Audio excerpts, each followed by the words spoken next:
Okay. Good morning, everybody. I will call to order. The time is 10:14. I call the February 2nd, 2023 Planning Board meeting to order. We are joined by Vice Chair Bailey and Commissioner Washington. Morning. Commissioner Dorner. And I am Chair Shapiro. And on to the business at hand. Please note that the deadline for all participant pre-registration for all submission of materials and exhibits was 12 noon the Tuesday before this planning board meeting. Registered speakers may join the meeting with the link provided in the email provided by the planning board office, or listen by phone by utilizing the call-in number provided in the email. Of course, anyone may tune in to watch a planning board meeting via live stream. If you wish to speak or become a person of record, you may use our online web form, which is noted on the screen. In addition to the commissioners, we are joined by Planning Director Checkley. We have Delisa Coleman, our Senior Counsel, Jessica Jones, Planning Board Administrator, Joe Parsons, our Senior Technical Hearing Writer, James Hunt, Division Chief, Development Review Division, and staff members Gabby Hall and Ryan Cron, who are helping us with that technology behind the scenes.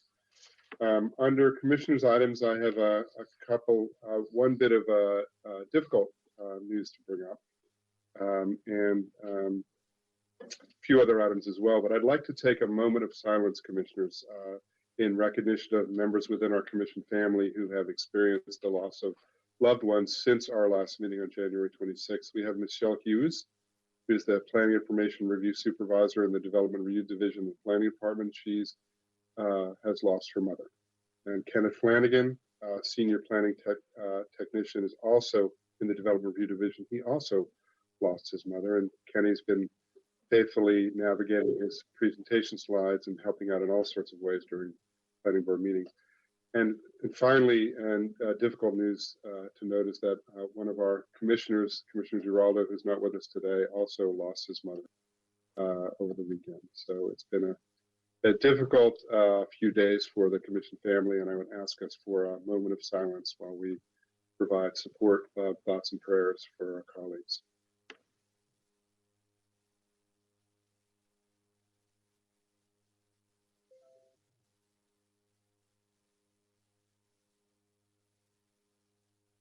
Okay. Thanks, everybody. And on a brighter note, it is February, and happy Black History Month, everybody. The Commission is hosting a variety of in-person and virtual activities to celebrate African American heritage and culture all month long. The Department of Parks and Recreation will be hosting its opening reception this Sunday, February 5th at the Montpelier Arts Center. And this year's theme and exhibition is Black Resistance, Stories from Prince George's County.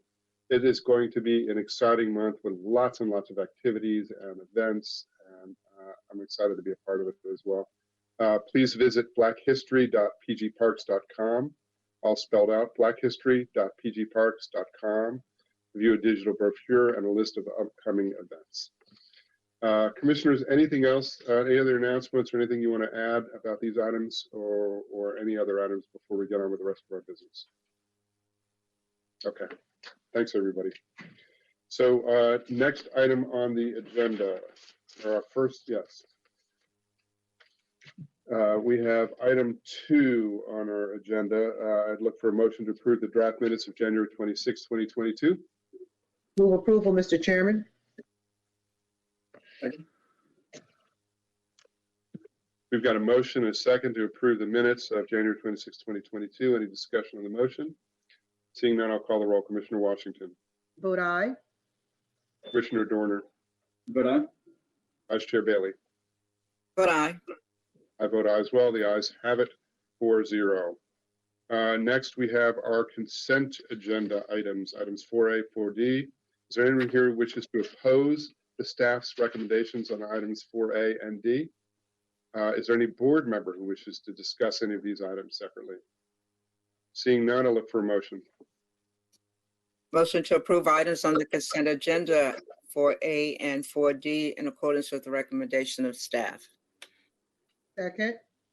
Got a motion by Vice Chair Bailey, a second by Commissioner Washington. Any discussion on the motion? Seeing none, I'll call the roll. Vice Chair Bailey. Vote aye. Commissioner Washington. Vote aye. Commissioner Dorner. I vote, Commissioner Dorner votes aye. I vote aye as well. The ayes have it 4-0. Under regular agenda items, we'll go first. We're going to run through the items on the agenda in the order on the agenda. So item 5 is Countywide Planning Division, MRF 2022-024, Bureau of Engraving and Printing Project.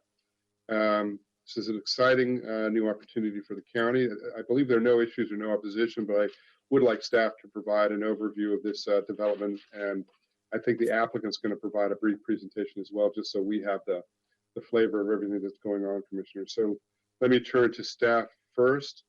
Christine Osei is going to briefly introduce this, and then we'll turn it over to staff, to the applicant for a deeper application. Take it away. Good morning, Mr. Chairman, the Vice Chair, and members of the board. For the record, I'm Christine Osei, Countywide Planning Division, Special Projects Section. Item 5 is a referral from the National Capital Planning Commission for a new state-of-the-art currency printing facility on a 104-acre site at the Beltsville Agricultural Research Center. The site selection results from a 20-year planning process by BEP to address deficiency at the existing DC facility and to modernize its operations.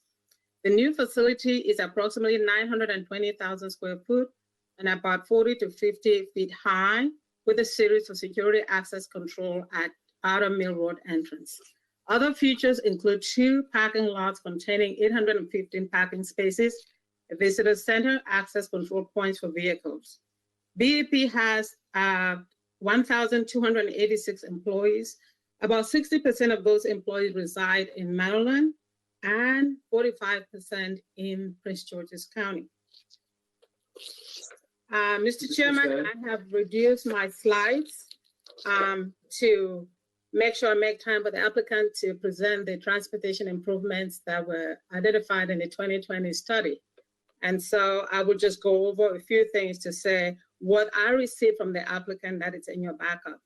There's a letter from the fire department in support of the project. There are backup materials that include outreach initiatives and a memorandum of agreement signed by all agencies, including the Maryland National Capital Park and Planning Commission. And so I will go into the slide and just, I reduced my slides to 12, so they're shorter than what you have in your packet. I just go over them. The first slide just give an orientation with the site highlighted in light blue in the middle. Next slide. Ms. Osei? Excuse me? Yeah, before you go forward, I just want to say I'm going to recuse myself from this case because I'm a federal employee in my other job, and there's some potential ethics conflicts with this. So I'm going to recuse myself and just turn off the camera just so I don't have any kind of influence, intended or unintentionally, with the other commissioners' votes.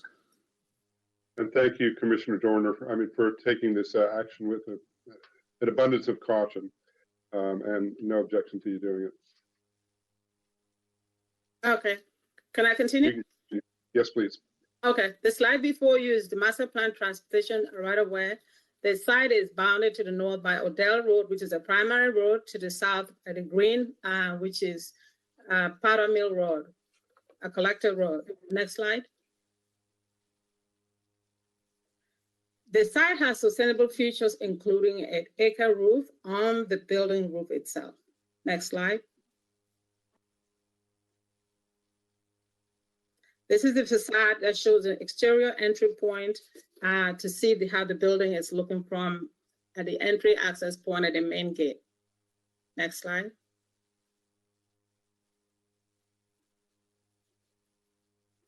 A cross section of the wall, one of the walls of the building, showing a pedestrian parkway and a parking adjacent to the site.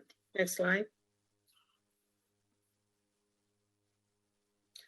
This is a schematic view that shows how the site is designed to be in harmony with the agricultural setting where it's located. And as you can see the name Machine in the Garden. Next slide. Circulation and access, with all the points I mentioned at the beginning, that it gives access to the site and the different entry points based on the uses and the different audience that is going into the site. Next slide. shows the commercial access points, passengers, and tours. Next slide.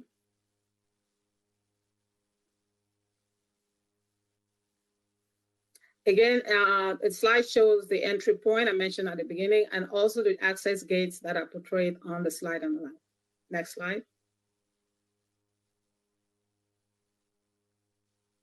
The site is developed with protection of environmental features that exist on the site, including woodlands and tree conservation. Next slide. And these also include wetlands and specimen trees as shown on the slide. Next slide. There are 6 recommendations that for the applicant to consider in developing the overall site. This concludes staff presentation and a recommendation for the board to transmit the packet to NCPC. Thank you. Thank you very much, Ms. Osei. Any questions for staff before we turn to the applicant? Seeing none, okay. Whoever is managing the process on behalf of the applicant, if you can introduce yourself and take it away. Yes, good morning. Is someone able to bring up the traffic and transportation presentation materials? We will get right on it. Is it Mr. Breitenauer? Yes, sir. Yes, you pronounced it very well. Yes, thank you. Give us 1 second and we'll get that up. Thank you. Excellent. Good morning, Mr. Chairman, Vice Chairman, and board members.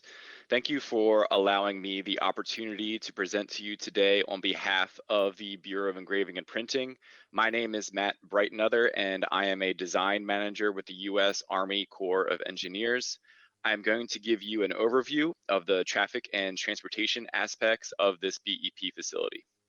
Next slide, please. Before I give an update on what's ahead, I want to first review what has been completed to date. The Transportation Impact Study, or TIS, was completed in June of 2020 and was part of the Environmental Impact Study, EIS. The TIS was scoped based on a signed agreement with the MNC PPC in November of 2019. Prior to signature, the scope was discussed with many agencies and stakeholders to include the City of Greenbelt, the Maryland State Highway Administration, the National Capital Planning Commission, and the National Park Service. The scope identified the methodologies used and the 15 intersections to be studied. As a result of the TIS, 7 intersections were identified for mitigation. 6 of these intersections have a failing level of service as they exist today under existing traffic conditions. Next slide, please.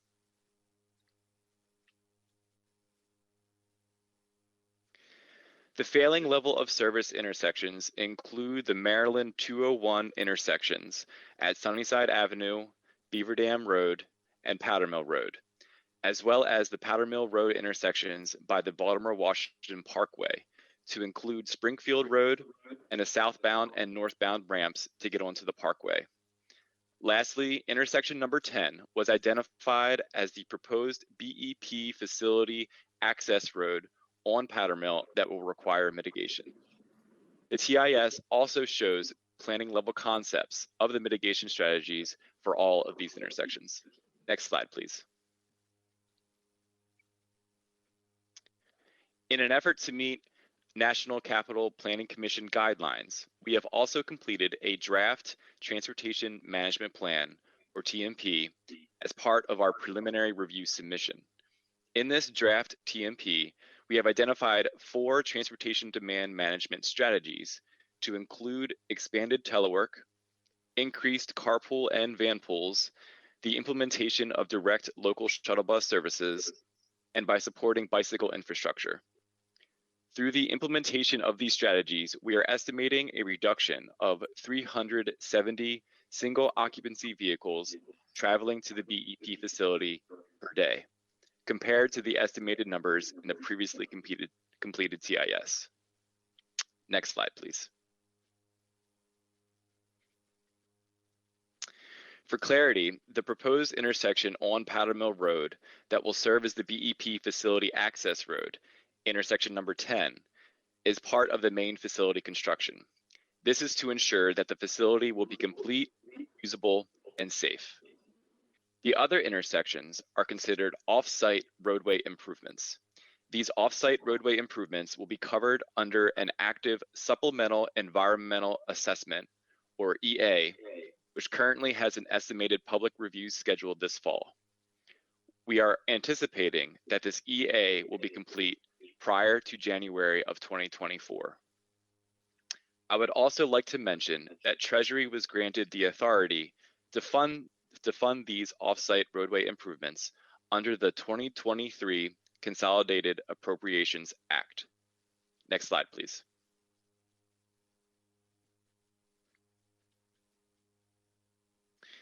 Currently, the U.S. Army Corps of Engineers is actively engaged with multiple agencies based on jurisdictional authorities to ensure the proper design and construction of these off-site roadway improvements.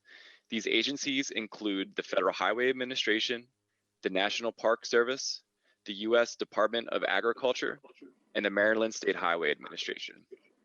The construction execution of these improvements will be managed by the Federal Highway Administration. Next slide, please. To conclude, I'd like to show you our projected schedule and how the off-site roadway improvements align with the BEP facility. The Bureau of Engraving and Printing will need a transition period that will last approximately 4 years to move equipment and operations out of their existing DC facility. Due to this, it is important to know that upon construction completion of the proposed Beltsville facility, the Bureau will not have their full workforce traveling to Beltsville right away. This transition period gives us an opportunity to phase the construction of the off-site roadway improvements in a manner that minimizes potential disruptions to existing traffic patterns. This also means that the phased construction of the off-site roadway improvements will not occur at the same time of the main facility construction. This concludes my presentation. Thank you again for this opportunity. We will continue to keep you updated on the off-site roadway improvements as the design and supplemental EA progress. Thank you. Thank you, Mr. Brotnother. Commissioners, any questions for the applicant related to the transportation and roadside roadway improvements that he's listing? I do have questions that are related to the operations of the facility. I don't know, Mr. Brotnother, if those are addressed to you. If there's somebody else here from the Bureau of Engraving and Printing who might be able to help us with that. Yes, sir. We do have multiple representatives from our team, including Chuck Davis, Program Manager from the Bureau. That's great. So, Mr. Davis, good to meet you. I assume this question is directed to you. I'm just curious about what the expectation is for the number of visitors and tours that there will be to this site. And I'm thinking of that just in terms of the county's economy and the positive impact that it might have. Yeah, Mr. Chairman, we are still evaluating that based on our current numbers that we receive in downtown downtown tour. We're anticipating, I think, for planning purposes, between 50 to 75,000 per year. They will be scheduled tours, unlike our downtown facility right now, which accepts drop-in tour. You know, folks walking off the downtown, Smithsonian district. You know, we're right there, National Mall. But we definitely assume a lot more interest from the local community, from school districts, and then. Yeah, most of our tours there will be done through a scheduling system, and it is important to note that we won't begin tours out in the Beltsville area until we're fully transitioned. So we're looking at probably the 2030 timeframe. However, we will still accommodate tours in the downtown facility. It's very critical that we have a thorough transition period, because bringing down equipment downtown from downtown to this facility is going to take take several years, as Matt mentioned. And so we got to make sure we can meet the currency program demands, which are still very robust, despite what you might read in the news. So. Thank you. Thank you for that. Commissioners, other questions that you might have for Mr. Davis, Ms. Brighton, others related to this facility? No questions, but terribly excited about welcoming you to Prince George's County. It's an exciting project, and I appreciate the proactive presentation, Mr. Brighton. It's very thoughtful, so thank you. You're welcome. Thank you. Yeah, on behalf of the Bureau's leadership team, we are very excited as well. We've been very welcomed for this site from the county government all the way up to the state government and different stakeholders. So we are more than looking forward to a new facility that can allow us to produce currency more efficiently and support not only the nation's economy but the world's economy. So thank you. Indeed. Thank you, Mr. Davis. There are no further questions. Appreciate the presentation, the time that everybody took, and all the staff work that went into this as well, as always. There's nobody who signed up to speak on this in any way, shape, or form. So I will turn it over to you, Commissioners. What is your pleasure on this item? Mr. Chairman, I move that we adopt the recommendations of staff and approve the transmittal of MRF-2022-2024 to the Department of Treasury. Second. We have motion and second. Motion by Commissioner Washington, second by Vice Chair Bailey. Any discussion on the motion? Seeing none, I will call the roll. Commissioner Washington. I vote aye. Vice Chair Bailey. Vote aye. I vote aye as well. The ayes have it 3-0. Thank you all very much. And Commissioner Dorner, back on the scene. Thank you very much. Next item is item 6, Countywide Planning Division, MRF 2022-021, Leslie Community Solar. We have Majette Parker, who is representing the applicant. We have Fatima Hazan, who will give us the staff report on this. I think we have a few folks signed up to speak. Is there anyone signed up in opposition to this real quick? I'm checking my notes. I can't see. No. Okay, so nobody signed up. Okay, good. So let me turn it over to Ms. Hassan first for a brief staff presentation, and then we'll turn it over to the applicant.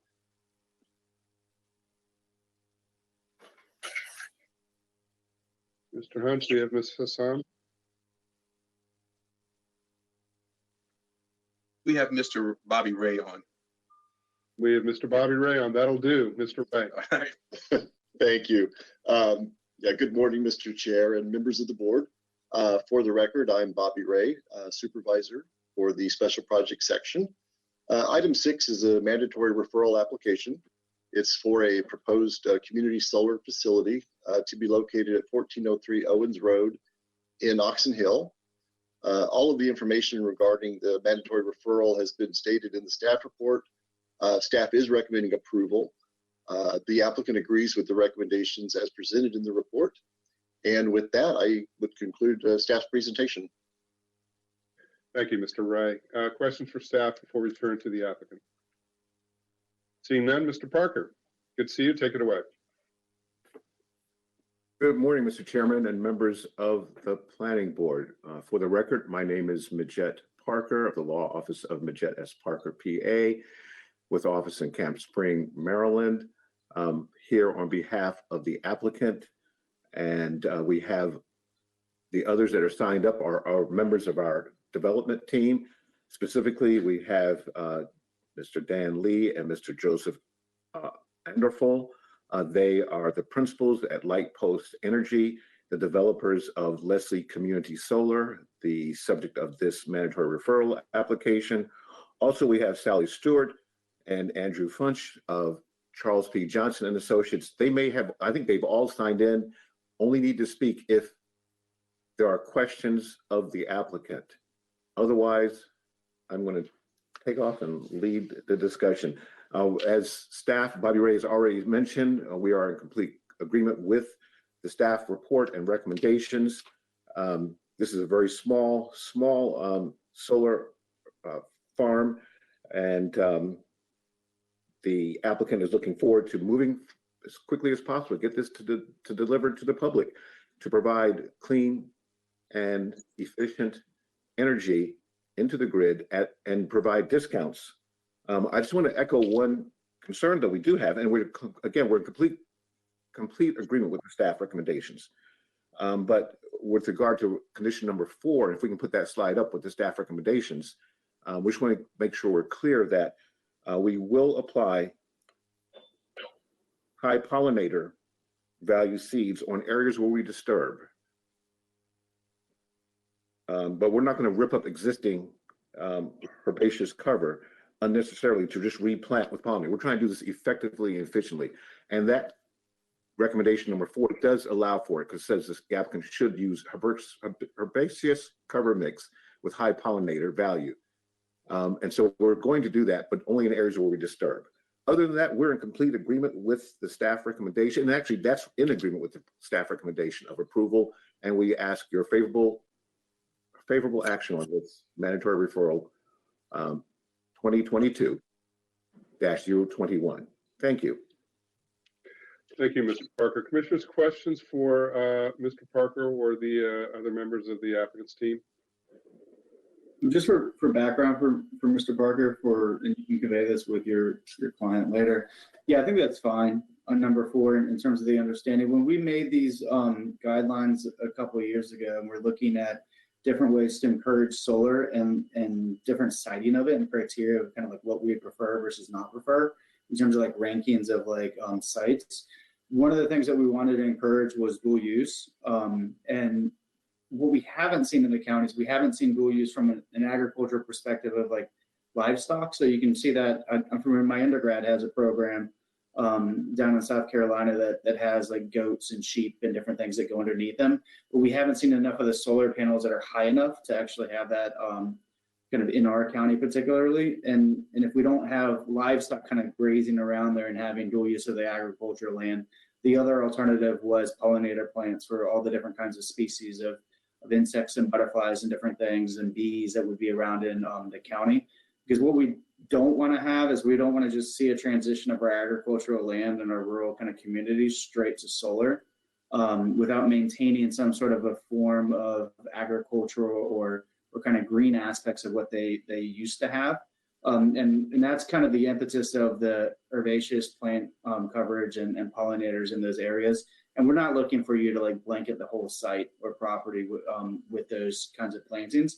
It's mainly kind of below the installations, so that way you don't have erosion of soil on there, because it's areas that like sometimes you can get under and you can cut with like lawnmowers and stuff, but you don't necessarily need to do that. And there's a number of studies in the biological sciences that look at solar plants and just talk about potential erosion, but also just reduction of temperatures and improvement of soil quality potentially over time, because sometimes the soil areas have been kind of stripped of some of their top layers and different layers that need to be. And if you plant those kinds of herbaceous vegetation, it can help improve it over time as you kind of like phase out of using the solar panels and get back to the agriculture uses that we used to have. So I don't have any problem with that. And there's more of like background information for your client, so that way they understand. And then as you advise other clients potentially down the road, or maybe even the same client on other sites, you just kind of have that in mind in terms of our intentions for why we have that.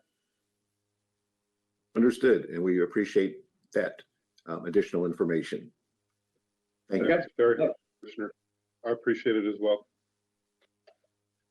Commissioners, other questions or comments or observations for the applicant? Seeing none, again, there's nobody else who signed up to speak on this. I'll close the hearing on this matter. And Commissioners, what is your pleasure?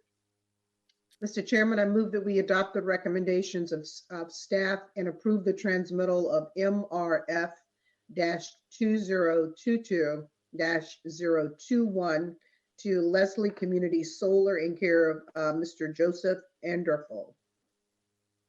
Second. Great, we have a motion by Commissioner Washington, a second by Vice Chair Bailey. Any discussion on the motion? I'll call the roll. Commissioner Washington. I vote aye. Vice Chair Bailey. Vote aye. Commissioner Dorner. Vote aye. I vote aye as well. The ayes have it 4-0. Thank you all very much. Thank you. Thank you all. Thank the staff. Thank the planning board members. Thank you, Mr. Parker. Next item is item 7, preliminary plan of subdivision PPS 2022-005. Excuse me, Communicare Health. There's no issues, no opposition in this case as well. We'll ask staff to give an abbreviated presentation, and then we'll turn to the applicant on this. The staff presentation will be by Mr. Diaz-Campbell. Please take it away. Good morning, Mr. Chairman. Seem to be having some trouble with my camera. It looks like it's on, but not showing my face. Do you want me to just go ahead and give my presentation anyway? Or would you like me to You take can, that Mr. first? Diaz-Campbell. We hear you fine, and you can take it away. Okay.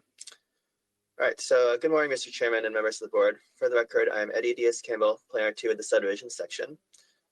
Item number 7 on the agenda is a preliminary plan of subdivision for Communicare Health, PPS-2022-005. Subject project proposes one parcel for the addition of 33,000 square feet to an existing 45,034 square foot nursing home. Staff recommends adoption of the findings of the technical staff report and approval of preliminary plan subdivision PPS-2022-005, subject to conditions contained in the staff report. This concludes staff's presentation. Thank you, Mr. Diaz-Campbell. Again, this is a pretty straightforward case, commissioners. Any questions for Mr. Diaz-Campbell? Seeing none, we'll turn to the applicant, see if you have anything that you would like to add. You may want to introduce yourself, introduce members of the team, and Mr. Diaz-Campbell, we can see you now.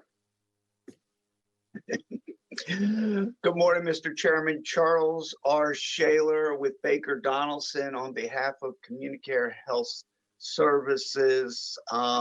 With me is Holly Norelli. She's the project manager with Communicare. And also appearing virtually there is Mr. Ken Dunn with the Soltez firm for the engineering. We worked with staff on this project, and as you say, it's pretty straightforward. We appreciate everybody's time, and we are in agreement with staff's recommendations, and we look for favorable approval from this board. Thank you, Mr. Shaler. Shaler, correct? Correct. Okay. Commissioners, any questions for staff or for the applicant rather on this issue? Seeing none, there's no one who signed up to speak on this matter. Again, it's pretty straightforward. There's no issues, no opposition. Staff and the applicant are in alignment. I'll close the hearing on this. And commissioners, what is your pleasure on this item? Mr. Chairman, I move that we adopt the findings of staff and approve preliminary plan 2022-005 along with the associated conditions as outlined in staff's report. Second. Got a motion by Commissioner Washington, a second by Commissioner Dorner. Any further discussion, any discussion on the motion? Seeing none, I'll call the roll. Commissioner Washington. Aye. Commissioner Dorner. Vote aye. Vice Chair Bailey. Vote aye. I vote aye as well. The ayes have it 4-0. Thank you all very much for this project. Thank you very much. Staff, Appreciate it, commissioners. Okay, take care, Mr. Shaler and team. Next item, we have item 8, conceptual site plan CSP 22001 Carosa property. This was continued from December 8, 2022 planning board meeting. Tom Burke will be the staff, will give the staff presentation. Mr. Horn, Arthur Horn, is the attorney representing the applicant. There's a number of members of his team here as well. And I believe there are folks who've signed up to speak in opposition to this one. Let me turn it over to Mr. Burke to begin the process with the staff presentation. Take it away. Thank you. And you can hear me okay? We can hear you fine, sir. Great. Yes. Thank you so much. And we can see you as well, unlike Mr. Diaz-Campbell. There we go. Not sure if that's a good thing, but okay, here we go. Good morning, Chair Shapiro and members of the Planning Board. My name is Tom Burke, and I represent the Prince George's County Planning Department Urban Design Section. The proposal before you is a conceptual site plan CSP 22001 known as Carosa property. This application is listed as item 8 on the agenda. The applicant is seeking approval of this conceptual site plan for a mixed-use development consisting of 199 townhomes, 401 multifamily units, and 50,000 square feet of commercial space. You should find in your additional backup a memorandum dated January 31st, 2023 with revised recommended conditions based on information provided after the publication of the staff report. Staff and the applicant and staff are in full agreement with these revised conditions. Next slide, please. This site is located in the central portion of Prince George's County, Planning Area 77 and Council District 9. Next slide, please. Hello? More specifically, Give us 1 sec, Mr. Burke, while we find the culprit.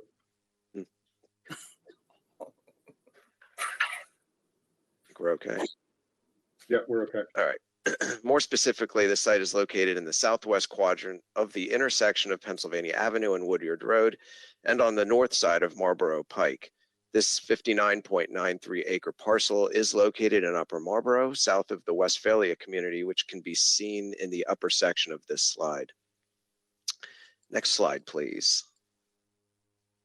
The site is within the Commercial, General, and Office, or CGO zone. Prior to the new zoning ordinance, the site was within the MXT zone. And prior to the MXT zoning, this property was within the Rural Residential zone.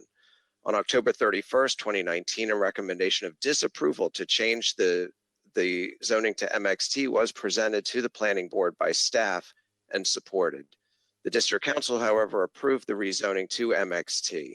The applicant has elected to have this proposal reviewed and approved under this prior MXT zone. Next slide, please. The site is also located within the military installation overlay zone for height and partially for noise. The requirements of this overlay zone will be evaluated at the time of detailed site plan. Next slide, please. The site is currently, the site has there we go. The site has considerable topography with portions resulting from the property being used for staging and stockpile during the construction of Pennsylvania Avenue in the mid-1960s. Regulated environmental features such as streams, floodplains, wetlands, and the associated buffers are present on the property. Next slide, please.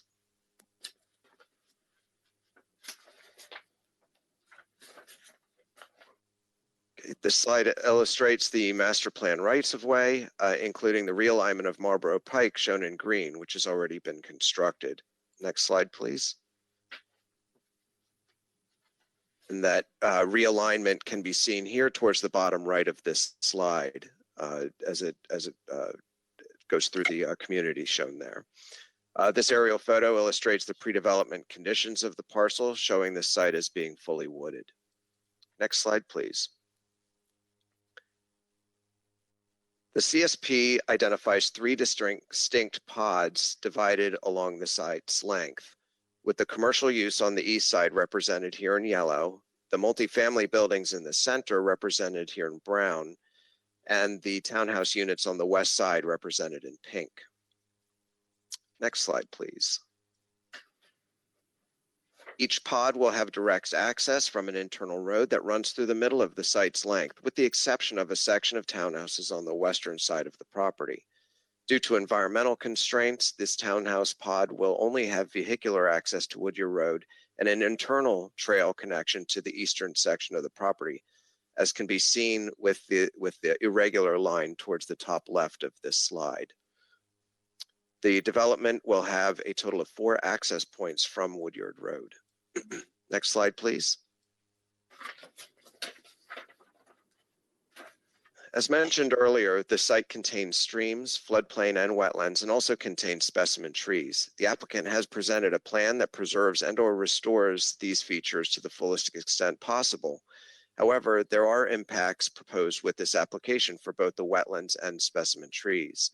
A variance for specimen tree removal was evaluated with this application by staff. The trees proposed to be removed are highlighted here in purple, with the orange circles representing the trees to be saved. Next slide, please. Impacts to the primary management areas and non-regulated wetlands are proposed for stormwater management, grading, and development of the pedestrian connection. These impacts were partially supported by staff, the detailed findings of which are provided in the staff report. Next slide, please. This conceptual layout of the uses proposed with this application shows the commercial to the right, the multifamily in the center, and the townhouses to the left. This plan also illustrates the woodland area to remain, basic stormwater facilities, and the internal connectivity. At the time of preliminary plan of subdivision, a more detailed analysis of the road network and circulation will be discussed. The Planning Department recommends that the Planning Board adopt the findings of this report and approve conceptual site plan CSP 22001 and type 1 tree conservation plan TCP 1-016-2022, subject to the conditions contained in the staff report dated November 21st, 2022, and as modified in the memorandum dated January 31st, 2023. This concludes staff's presentation. Thank you, Mr. Burke.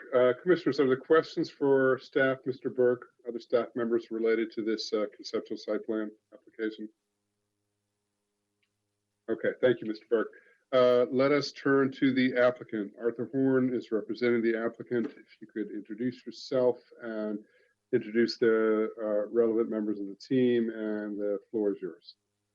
Thank you very much. Good morning, Mr. Chairman, members of the Planning Board. For the record, Arthur Horn of the Law Office of Shilpi and Horn, here representing the applicant in this case, which is Global City Development, represented this by Mr. Brian Pearl and Mr. Adam Adler.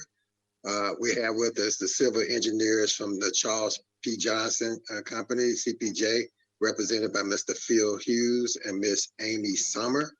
Our transportation engineers, Linhart and Associates, is Mr. Michael Linhart is aboard, and the land planner for this area from Shipley and Horn is Mr. Francis Silverhost, all available to answer any questions here this morning if the planning board deems so. Mr. Chairman, we agree with Mr. Burke and the Park and Planning staff reports and its findings and its conditions as edited with no proposed changes. We certainly like to thank Mr. Burke and the staff for their thorough review and presentation of the CSP application. This application was one of the two properties, or this property was one of the two properties that were the last of the two properties to be zoned MXT under the old zoning ordinance by the district council. Under the new ordinance, the property is zoned CGO, but both the CGO and the MXT zone contemplate a mixed-use development. And MXT contemplates such a mixed-use development at a major intersection, such as the site which borders here Pennsylvania Avenue and Woodyard Road. With almost 60 acres, this unusually shaped and long and narrow site provides a challenging yet excellent opportunity to create 3 development parts of mixed-use development with an interconnectivity among 50,000 square feet of retail, 199 townhouses, and 400 multifamily units. They're all on a site that has been undeveloped for decades. With reference to the preservation of regulated environmental features pursuant to Subtitle 27 of the zoning ordinance and the tree variance request, applicant has provided and staff concurs that the requirements of Subtitle 25 and its 6-pronged test have been met, and we concur with the justification that has been proposed to impact the PMA. The subject property, as mentioned, is irregularly shaped, long and narrow, and contains steep slopes, streams, and other environmental features that restrict development potential. The applicant has preserved the site's PMA to the fullest extent practicable and has provided for woodland conservation and afforestation to protect the PMA. As you know, that the CSP is just the first step in the process. Applicant has to submit a preliminary plan of subdivision to demonstrate adequacy of public facilities, and has to finally submit a detailed site plan and address some specificity regarding the 4 corners of the property. But at this stage now, the applicant has met his burden here with the CSP, and we thank the board for its consideration and recommended approval of this application. And we're here to answer any questions that the board may have. Thank you, Mr. Horn. Commissioners, are there questions for the applicant related to this project? Seeing none, thank you, Mr. Horn. Thank you. So let us now turn to folks who signed up to speak. I'm going to go in the order that I have on my list. Some of these folks may be audio only, so give folks a sec. We'll unmute folks just to work through our technology issues. I'll start with Charles Askins. Yes, thank you. I would like hold on. I would like my Chairperson, lawyer to go first. Shapiro. Yeah, thank you so much, Charles. My name is Alex Vocha for the record from law office. Wait, Ms. From the law Vocha. office of G. Macy Nelson. Can I go Ms. before Vocha, Charles? hold on one and- sec. Yeah. Hold on. I just want to manage the process. So, Mr. Askins, you would like, Ms. Vocha is representing you, and you'd like her to go first. She is, and I would like her to go first, and she will be followed by me and Chris Huff, also with me. Okay, great.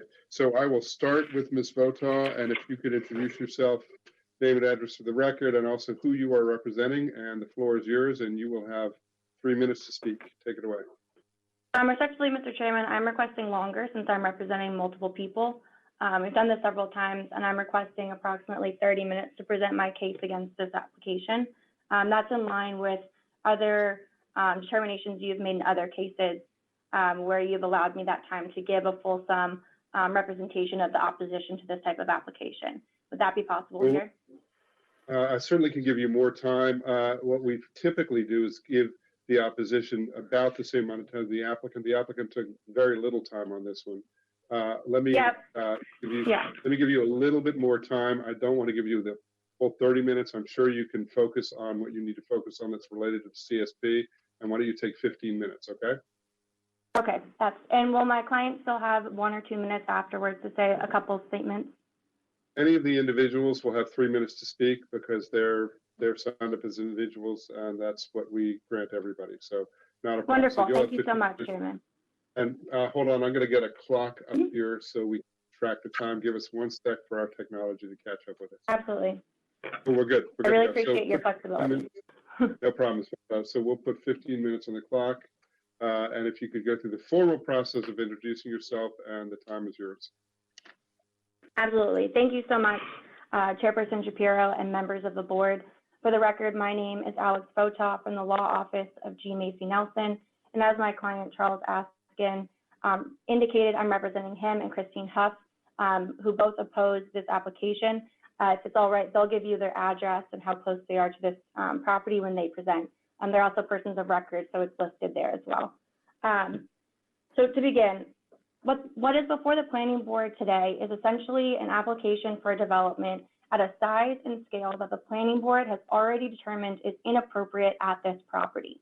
Just because the previous district council approved the property for an MXT rezoning application does not mean that the planning board is obligated to approve this application with this size and this scale on the subject property, particularly given the fact that this plan has significant discrepancies and does not meet 6 out of the 8 required CSP findings and 5 out of the 6 required tree variance findings. And I'll outline all of those today.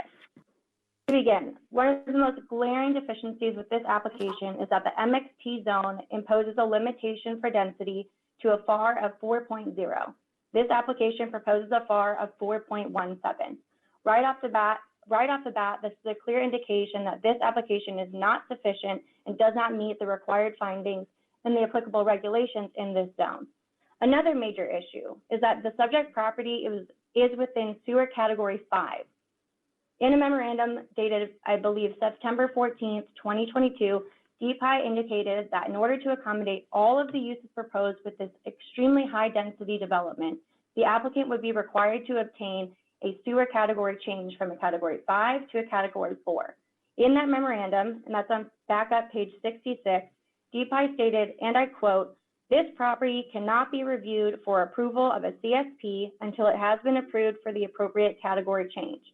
I'll read that one more time. DPI found explicitly on page 66 of the backup that this property cannot be reviewed for approval of a CSP until it has been approved for the appropriate category change from 5 to 4.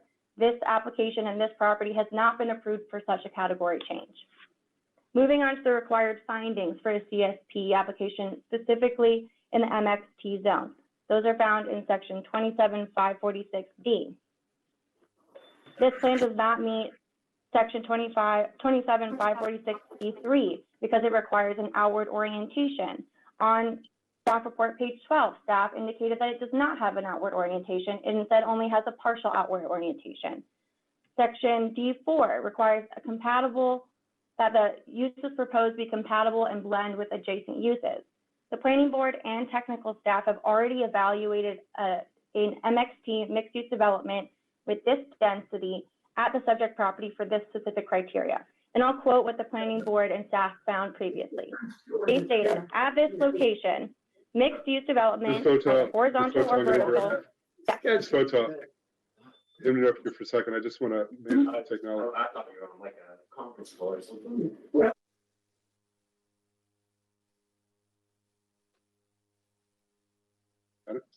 Okay, we're good to go, Ms. Foto. Continue. Okay, thank you. Okay, so I'll go back to quoting what the planning board and staff have already found with regard to this criteria in this scale of a development at this property. At this location, mixed-use development, either horizontal or vertical, may blend internally, but would not blend with adjacent uses. Instead, it would be isolated from mixed-use zoned properties to the north and east due to MD4 and MD223. That's provided an additional backup page 36. There is nothing in the record that demonstrates how the applicant has addressed this concern or overcome those issues with this application before it. D5 requires a cohesive design. Staff reported that it's going to have 3 separate sections. That's at staff report 13. Finally, D1 requires that the application conform to the purposes of the MXT zone. Again, this is another criteria the planning board has already evaluated in terms of a high-density mixed-use development on this property. The planning board has already found that high-density mixed-use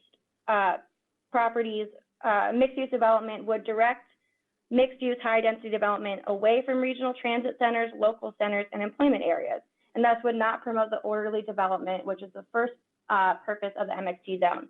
That can be found at additional backup 35. Technical staff and planning board also found at least 20 different conflicts with 20 different strategies, policies, and recommendations in the general plan, master plan, and green infrastructure plan. That intensive analysis can be found in additional backup pages 26 to 30. Again, there's nothing in the record which demonstrates how the applicant has overcome those previously identified concerns with a high density development at this property. Therefore, the planning board should deny this application. Moving on to the required findings for CSPs generally, there are 2. Those are found under 27276B. The first is that the plan presented in the CSP application is the most reasonable alternative. Given all of the discrepancies I've already outlined here, there's not enough evidence in the record to support a finding that this is the most reasonable design at the property. For example, the applicant could have a lower density development, perhaps one even within the limits of the applicable zone, which it currently does not. Another issue which was brought up during the SDRC meeting about this application is that residential uses are going to have to be located 300 feet away from the right-of-way of Pennsylvania Avenue. Here, the entire property at its widest is 740 feet. And from the images we've been shown in the design plan, there's no possible way for the multifamily development and the townhouses to all be located 300 feet away from this, from the right-of-way of Pennsylvania Avenue. The second required finding is that the regulated environmental features have been preserved in a natural state to the fullest extent possible. Citizen protestants assert that they definitively have not been preserved. For example, streams are proposed to be surrounded by steep concrete barriers. That is not a natural state. Furthermore, the applicant proposes 9 different impacts to regulated environmental features. However, again, another consideration the planning board and technical staff have already considered in the context of a high-density mixed-use development at this site. The planning board and technical staff stated, and I quote, "Impacts to regulated environmental features would not be supported in order to accommodate a higher density. Every single impact proposed here is needed in order to accommodate a higher density development at this site. Therefore, the planning board cannot find that the applicant has preserved the regulated environmental features to the fullest extent possible. And for these reasons, the application does not meet the required findings for a CSP and must be denied. And I just want to point out that it meets 0 out of 2 required findings for 27276B, and then it doesn't meet 4 out of 6 required findings for 27546D. So there are significant issues with this application. Moving on to the tree conservation plan. I said this a couple times, and I don't mean to sound like a broken record, but the applicant is required to show that it has exhausted all on-site preservation methods before it can be approved for off-site preservation methods. That is provided at section 25-122C in the code. There is absolutely no evidence in the record whatsoever that demonstrates how the applicant has exhausted all on-site preservation techniques. So the TCP1 must be denied. And finally, the requested variance to remove over 70% of the specimen trees on this property. As the planning board is well aware, there are very specific criteria the applicant is required to meet. First, the property must be unique. This property is not unique. If staff could please pull up page 21 of the additional backup. Give us 1 second, Sweta. And if it would be possible, could my time be paused during this? Is important issues. Sure. Thank you so much. I appreciate it. Yeah, so it's page 21 to begin. Perfect. Thank you. So the applicant asserts that the property is unique first because it has specimen trees. Specimen trees cannot create uniqueness under the Woodland Conservation Act when the entire point of the Woodland Conservation Act is to preserve specimen trees. Further, the applicant states that it has other environmental features on the site, and that's what makes it unique. This screenshot from PG Atlas demonstrates clearly that that is not unique to the property. Many, if not almost all other properties in this area have other environmental features on it, demonstrated by the light green and the dark green. If staff could now move to page 2 of the additional backup. Thank you. Wonderful. The applicant asserts that its property is unique because it has steep slopes. Again, the image from PG Atlas, which has red outlining steep slopes, demonstrates that steep slopes are not unique to this property. And in fact, almost every property in the area also has steep slopes. If staff could now move to page 3. The next, yeah, thank you.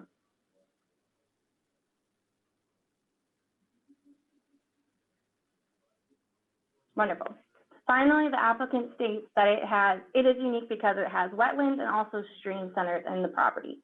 As this image, again from PG Atlas, demonstrates, the property is not unique in that either. Many other properties have stream centers and wetlands on their property, and in fact, many seem to be more burdened by those features than the subject property. Therefore, the property is not unique. Additionally, the denial of a variance that frustrates the ability of the applicant to have a development at a density higher than is allowed by the code, does not create an unwarranted hardship when they're required to preserve at least some of the specimen trees instead of removing 70%. Additionally, the fact that other applicants have been or would be approved for a variance at this site does not meet the legal test for criteria B or C to approve a variance. Next, I'm going to move on to self-created hardship. The legal test for whether an action or whether the need for a variance is self-created is supported by the evidence on the record. For example, the property was previously zoned RR and would only be allowed to have 1 residential lot per 3.5 acres, which would not likely require a variance to remove 70% of the specimen trees. The applicant was well aware that the property had environmental features and specimen trees on it when it ultimately applied to have the property rezoned or upzoned to the MXT zone. It was also well aware that the planning board found that impacts to regulated environmental features would not be supported to accommodate a higher density development like the one proposed here. The applicant then chose to propose a development more dense than is even permitted under the MXT zone. And now the applicant needs to remove over 70% of the specimen trees on the property in order to accommodate that extremely high density on this property. Therefore, the need for the variance to remove these trees is entirely due to the actions of the applicant. Finally, the applicant is required to demonstrate that the grant of the variance would not adversely impact the quality of water. Compliance with other environmental laws does not meet the legal test for this criteria. And even if it does, there's no evidence on the record whatsoever that the applicant will be able to satisfy those other environmental criteria or other environmental regulations. For example, the applicant has not received an approved stormwater management plan. The applicant has not received an approved sediment erosion control plan, and the applicant has not received approval to have a sewer category changed from 5 to 4. Therefore, there is no evidence on the record upon which the planning board could make a determination about whether the grant of this variance would or would not impact the water quality on the property. And for all of these reasons, citizen protestants respectfully request that the planning board deny both the CSP and the TCP1 because the applicant has not met its burden of proving that it meets all of these criteria. Thank you so much. And if it's all right, we'd like to move to our my clients, Charles and Christine. And I thank you so much for your time. Thank you, Ms. Vota. Commissioners, let me suggest that we hold off on questions until we've heard from all the folks who are in opposition. After that, we may have questions. After that, the applicant will have the opportunity for rebuttal and close, and we may have questions for the applicant related to this too. And at any time, if we think we have questions for staff, we can turn to staff as well or council on some of these issues. But let's first run through other folks who are in opposition. And following Ms. Vota's request, we'll turn first to Mr. Askins and then Ms. Huff. And we'll give you 3 minutes each. Mr. Askins, you have the floor. Thank you very much. I'll identify myself. I am one of many neighbors desperately distressed by the proposed development across the road, Marlboro Pike, from where we live. I heartily approve of my lawyer's message. In addition, I wish to emphasize 3 points of objection to the CSP. Number 1, traffic is already terrible on the frontage street. 3/4 of a mile daily backups at rush hours block the side streets and driveways along the entire project property. We have videos of this. How can you add a large development to this mess? The road would have to be widened if you do approve this, so at least make the developer provide all the real estate needed for additional lanes, since they will have created the need. 2, developers continue to plow under large tracts by getting exceptions, exemptions, and variances to zoning and tree conservation laws. Specimen trees standing in the way of profit get condemned. In this case, 22 out of 31 specimen trees were each labeled a unique and unwarranted hardship. My lawyer talked about that. The hardship is only that the property was never suitable for this proposed development. The county should not sacrifice its guidelines and its citizens' lives, quality of life, so that large land speculators can increase their profits. 3, the proposed development doesn't belong in this established neighborhood. State and county master plans direct any dense development to the nearby Westphalia Town Center north of Route 4. It's part of square miles of sanctioned intensive development, driven, by the way, by the very same players that operate this property. Stop extending sprawl through one exception after another.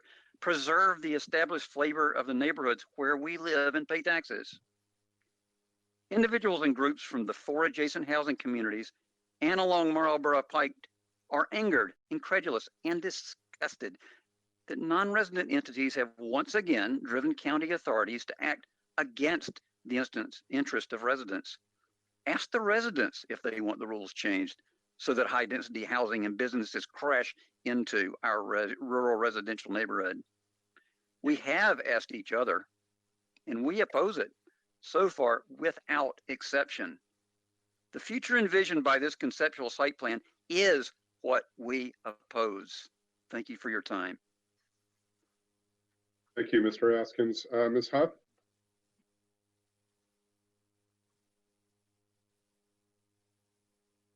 Good morning. I'm Christine Huff, and I live at 5611 North Marwood Boulevard in Upper Marlboro. I'm a resident of the neighboring Marwood Senior Community, and my home is located approximately 100 feet from the Carosa property line. And thank you for the opportunity to present our comments. The Marwood Marlboro Pike Belmont Crest, Norborn Park, and Windsor Park communities adamantly opposed the commercial rezoning and development project referred to in the county records as the Carosa property.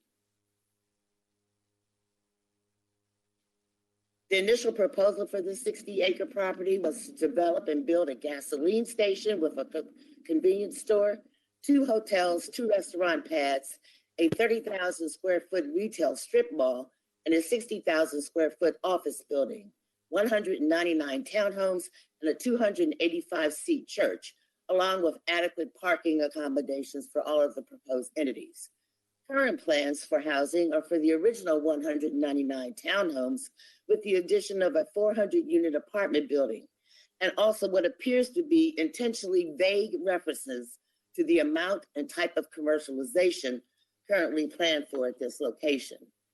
The infusion of these commercial and additional residential ventures in our community will adversely impact all of the residents of Marwood, as I said, the senior community, Marlboro Pike, Belmont Crest, Norborn Park, and Windsor Park with significantly increased traffic, noise, pollution, trash, and the potential increased visibility to criminal elements.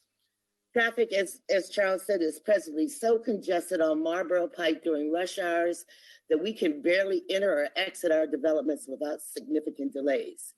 This current backup of traffic frequently results in residents resorting to dangerous and potentially deadly driving maneuvers. The developer's analysis says the current traffic on Marlboro Pike is fine, but we know better. The backup at Woodyard and Dower House roads during rush hours is currently intolerable, and residents find it harmful and repulsive to propose adding a strip mall, office building, restaurants, hotels, and so forth at this location. One can only imagine the magnification of the currently intolerable traffic congestion. Additionally, it has been stated that no plans or monies have been allocated by the county or state for any road or traffic improvements at this location. Community residents are extremely dismayed by the potential health hazards that will result from the influx of this commercialization. Imagine the dangers of the increased amount of traffic, exhaust fumes, noise, loitering, trash accumulation, and cooking pollutants and odors. Many of the elderly residents in the communities have chronic health conditions such as asthma, COPD, emphysema, heart disease, and congestive heart failure. The added stress of increased visibility resulting in a potential increase in crime, along with the stress of significant traffic problems, will only serve to exacerbate these health conditions. And as mentioned, they're environmental concerns. Let me ask you to wrap it up. Okay, well, we wanted to talk about the impact on the environment, the displacement of wildlife, how this would decrease our property values, and how this has previously been rejected by the planning board twice in the past.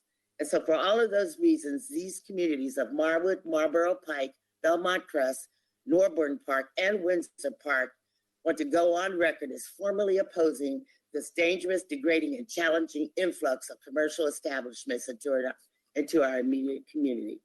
And thank you for your time and the opportunity to express our opposition. Thank you, Ms. Huff. Thank you very much. We will now move to Kim Jones. Is Kim Jones on the line?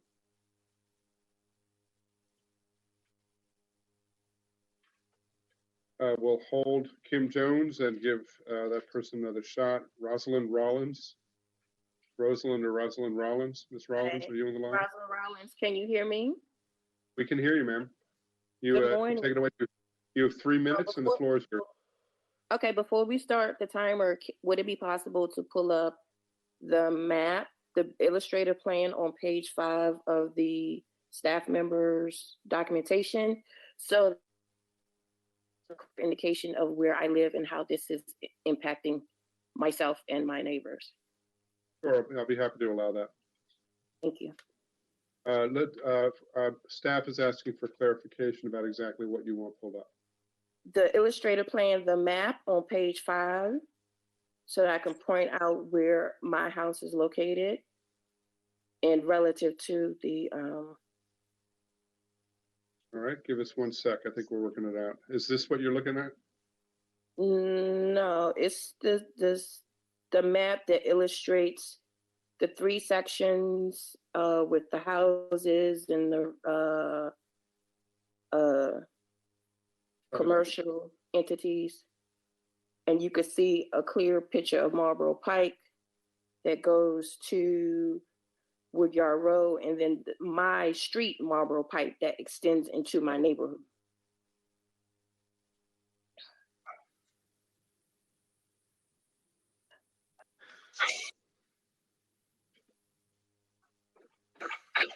Is it the second to last slide we're looking for?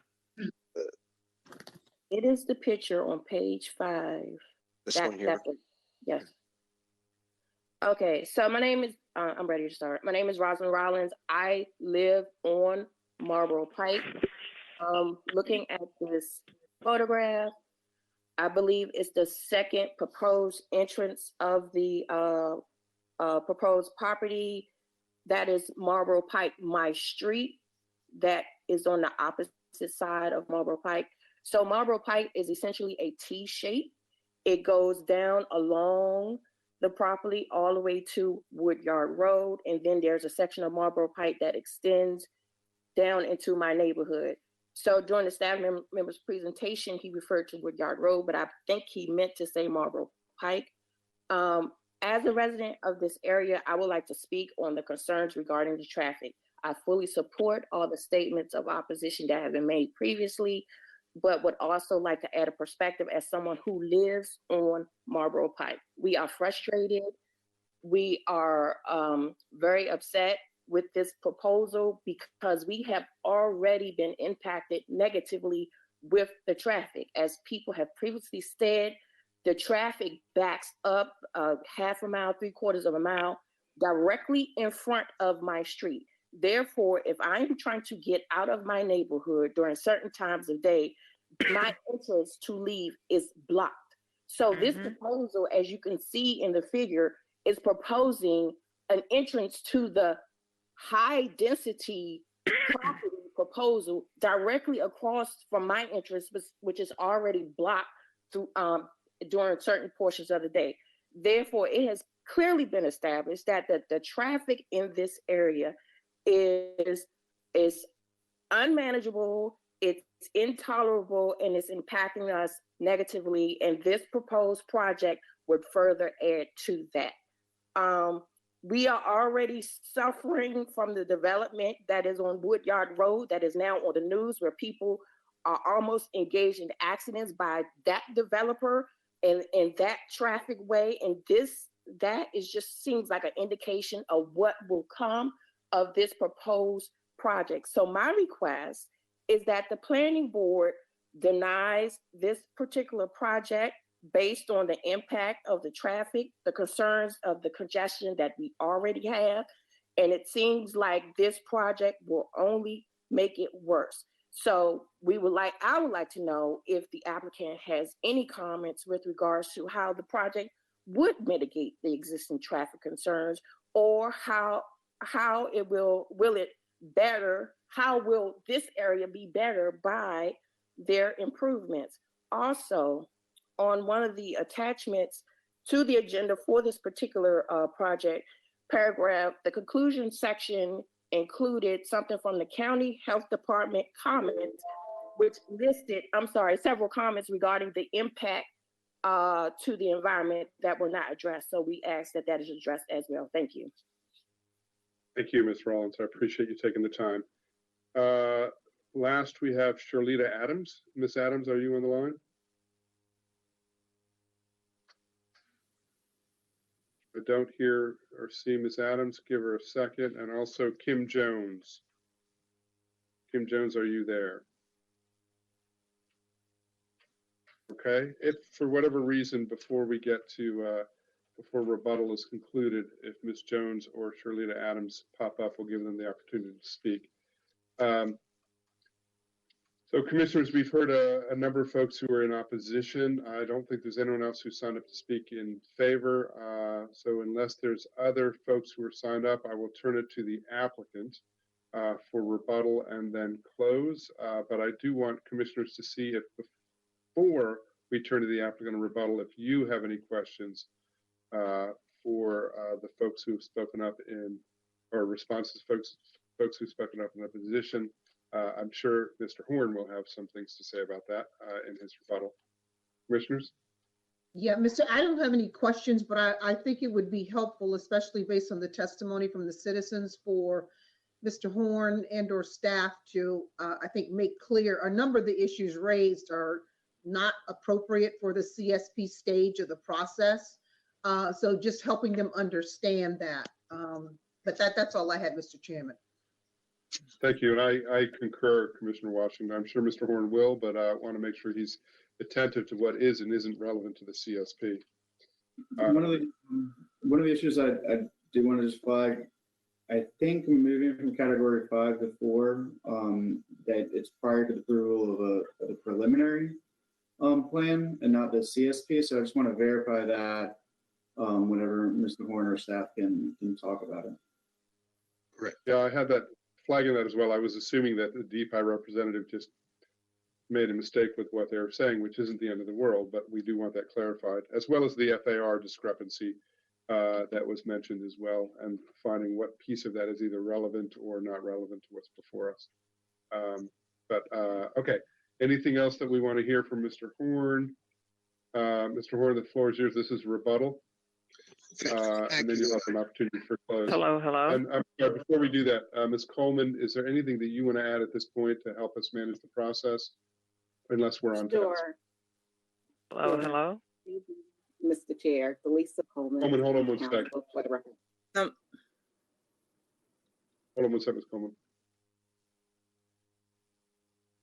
Okay, go ahead. I did want to clarify for the record and for the board that a lot of what Ms. Baltov stated regarding the board's prior decisions or concerns about the project was during the zoning map amendment process. As staff stated, the district council. Coleman, hold on one sec. I just want to clear somebody who's not on mute and they're talking in the background. Hold on one sec.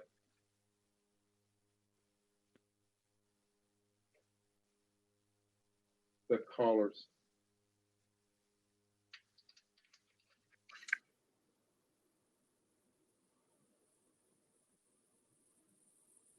Give us one sec. I just want to clear this up just so we have your full attention, or vice versa.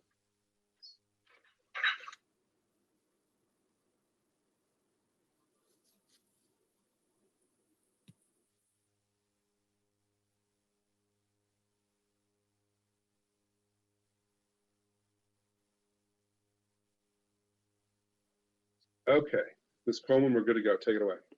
Okay. So a lot of what Ms. Baltov mentioned as concerns, prior concerns of the planning board was conducted during the zoning map amendments process. And as staff stated previously, the district council determined that this site was appropriate for the MXT zone.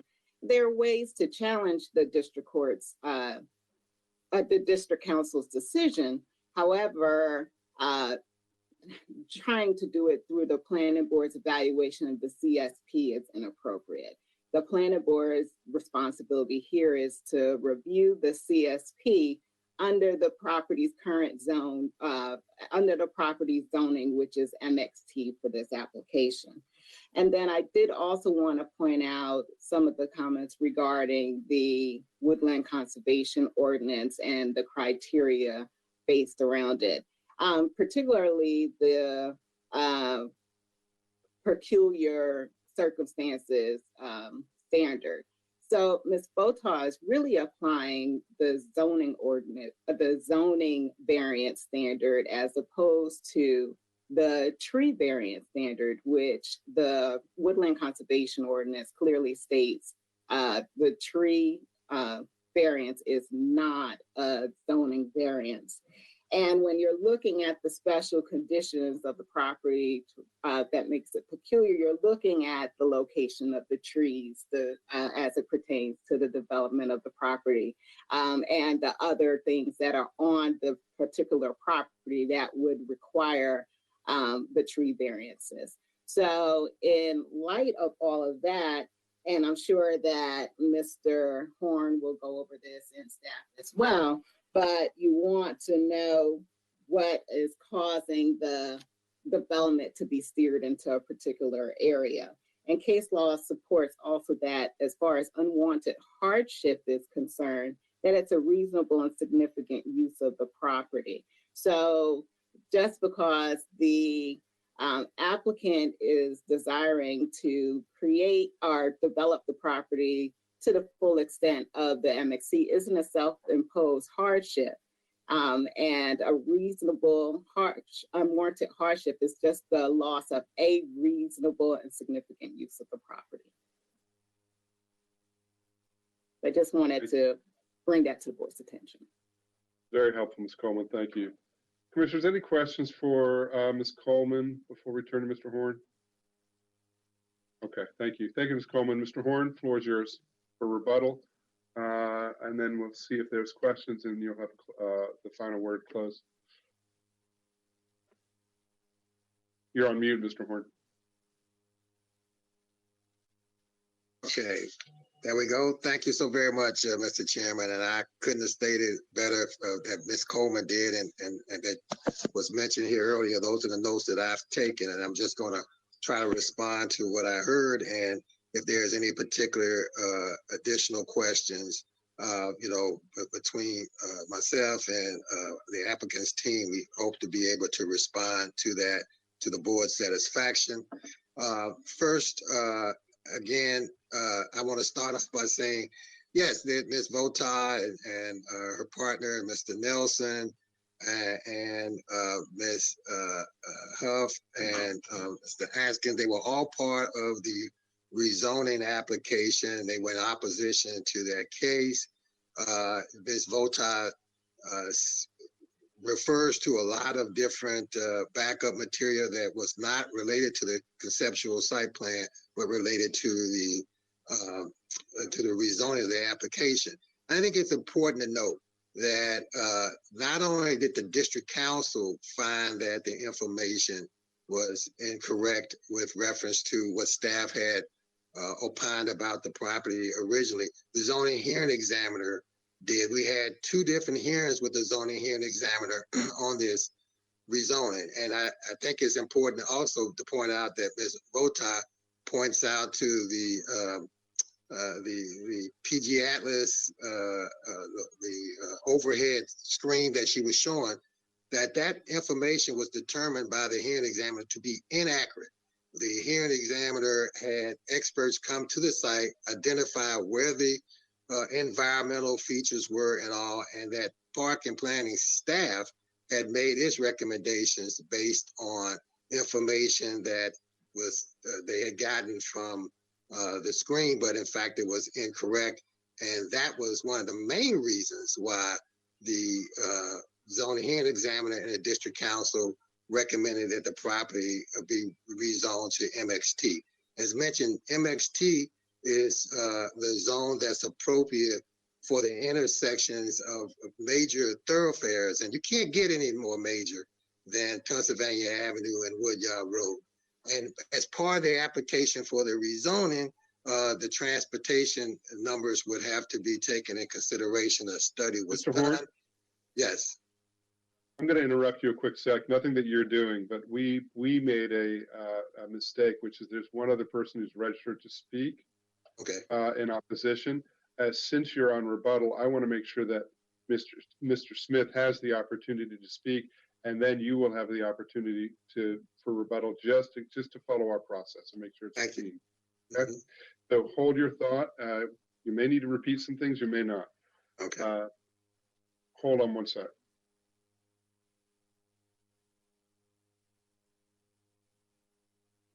Did sign up on the 8th. Mr. Smith, are you on the line? Can you hear us?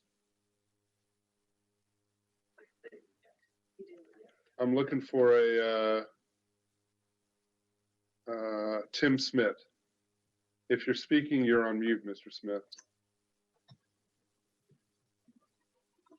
Is that you, Mr. Hello? Smith? All right, Tim Smith. We had you for a second, Mr. Smith. Stick with us.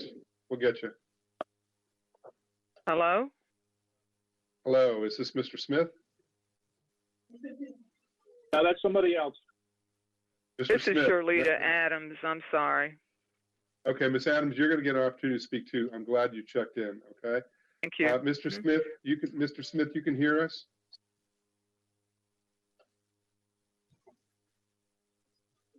All right, Ms. Adams, you can hear us?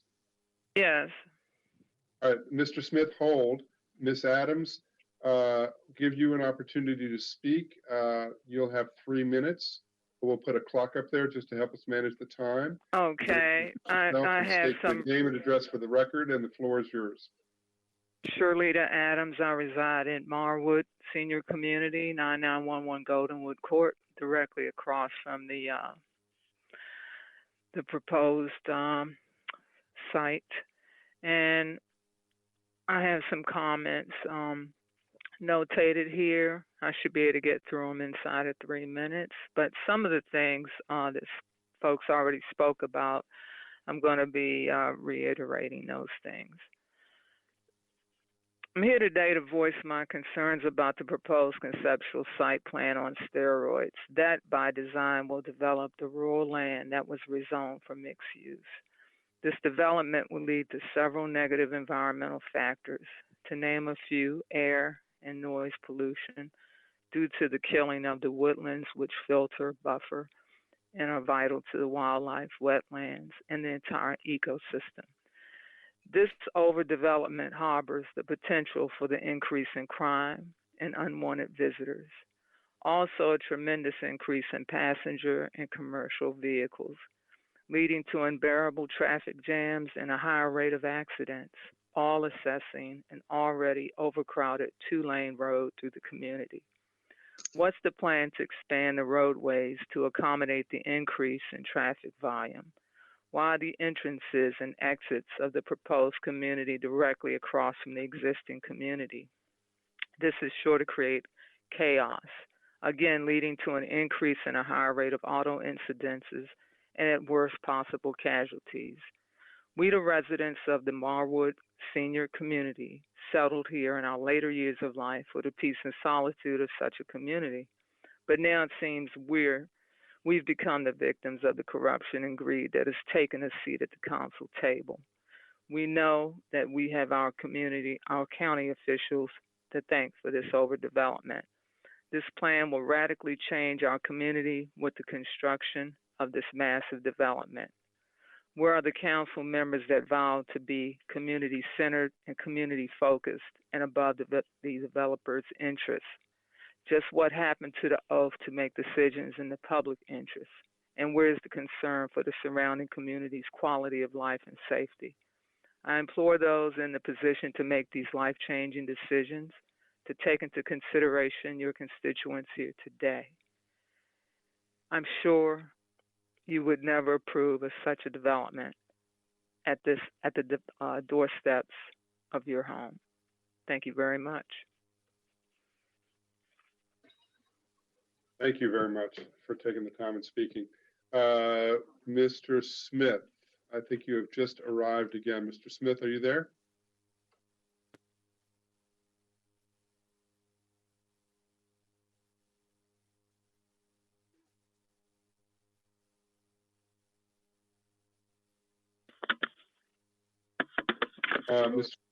Mr. Smith, there you are. Now we can see you, we can't hear you. Can you hear us? Thumbs up if you can hear us. Okay, we can't hear you, so let's take a minute and we'll figure this out. You may need to call in. And all right, so you're calling in according to staff, and we will make sure everybody's unmuted.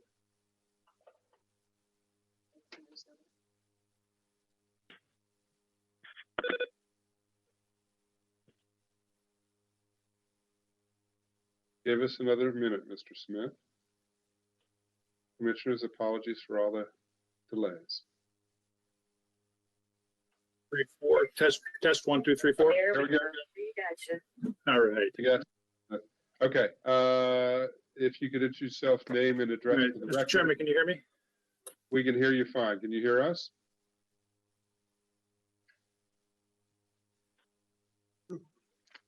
We can And I'm hear not you. hearing anything on my end.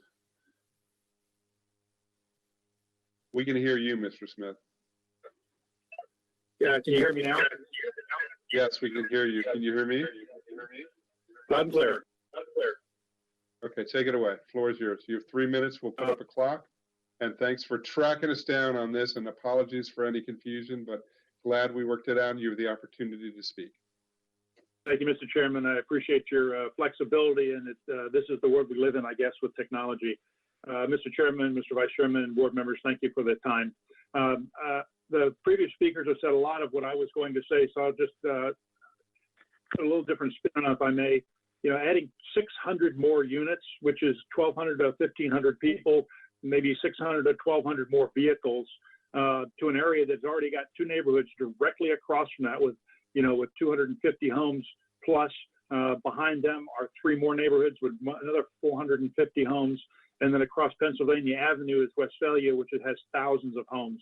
And so, shoehorning in to the very little green space we have left in our neighborhoods, 600 more units just doesn't make a lot of sense.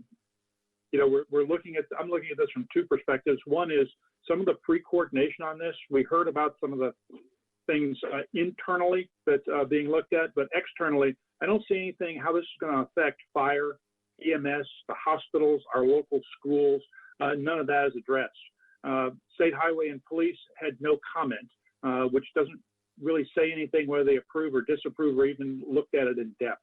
So, I would question, what is the impact to all of us around? Who's looked at all of that? Not to mention the loss of green space. One of the reasons many of us moved to PG County, vice moving, say, to Montgomery County or into DC or into Northern Virginia was, we've got some elbow room here. We've got green space, and you're taking that away and taking away that environment from us. Planning itself, internal to what they're doing. You've heard about the road. It's a single lane each way road, no shoulder, no sidewalks, no lighting, and no traffic control measures. And you're going to add two four-way intersections to that right there in the middle of Marlboro Pike. And you're rerouting Marlboro Pike through two neighborhoods and where it dumps out onto Woodyard Road with no traffic control measures. You won't be able to make a left turn from there. As you continue now, you do have a series of traffic lights, but when you turn left from there and go under Maryland 4, there are 7 new traffic lights just to try and accommodate what's going on with Westphalia. And that's already not working. TV4 has already done a couple of segments on that, on the failure of traffic control. And now we're going to add another 600 units to this area and overburden it. So I think what we're looking at right now is a bit premature to say approve or disapprove, because the planning really hasn't been there from the developer on how they're going to deal with everything outside their fence line. And that really is affecting all their neighbors. So if they want to be good neighbors, they should address the neighborhood that is currently there. Thank you for your time. Thank you, Mr. Smith. Appreciate it. Before we get back to Mr. Horn, Kim Jones, are you there? Just want to make sure if you're on the line now that you get the opportunity to speak. Next time. Yeah. Okay. Well, I haven't had Thank you, Mr. Smith. Okay, Mr. Horn, we are back to you for rebuttal, and you may pick up anything else that you've heard, or you may continue just as you did, as you see fit. Well, thank you, Mr. Chairman, again. What I do want to say, just let me generically mention what I said towards the end of the original presentation. The conceptual site plan is just the initial stage. I've heard loud and clear what the community is saying about transportation and. Hold on, we're having more technical issues. Hold on, somebody needs to be muted.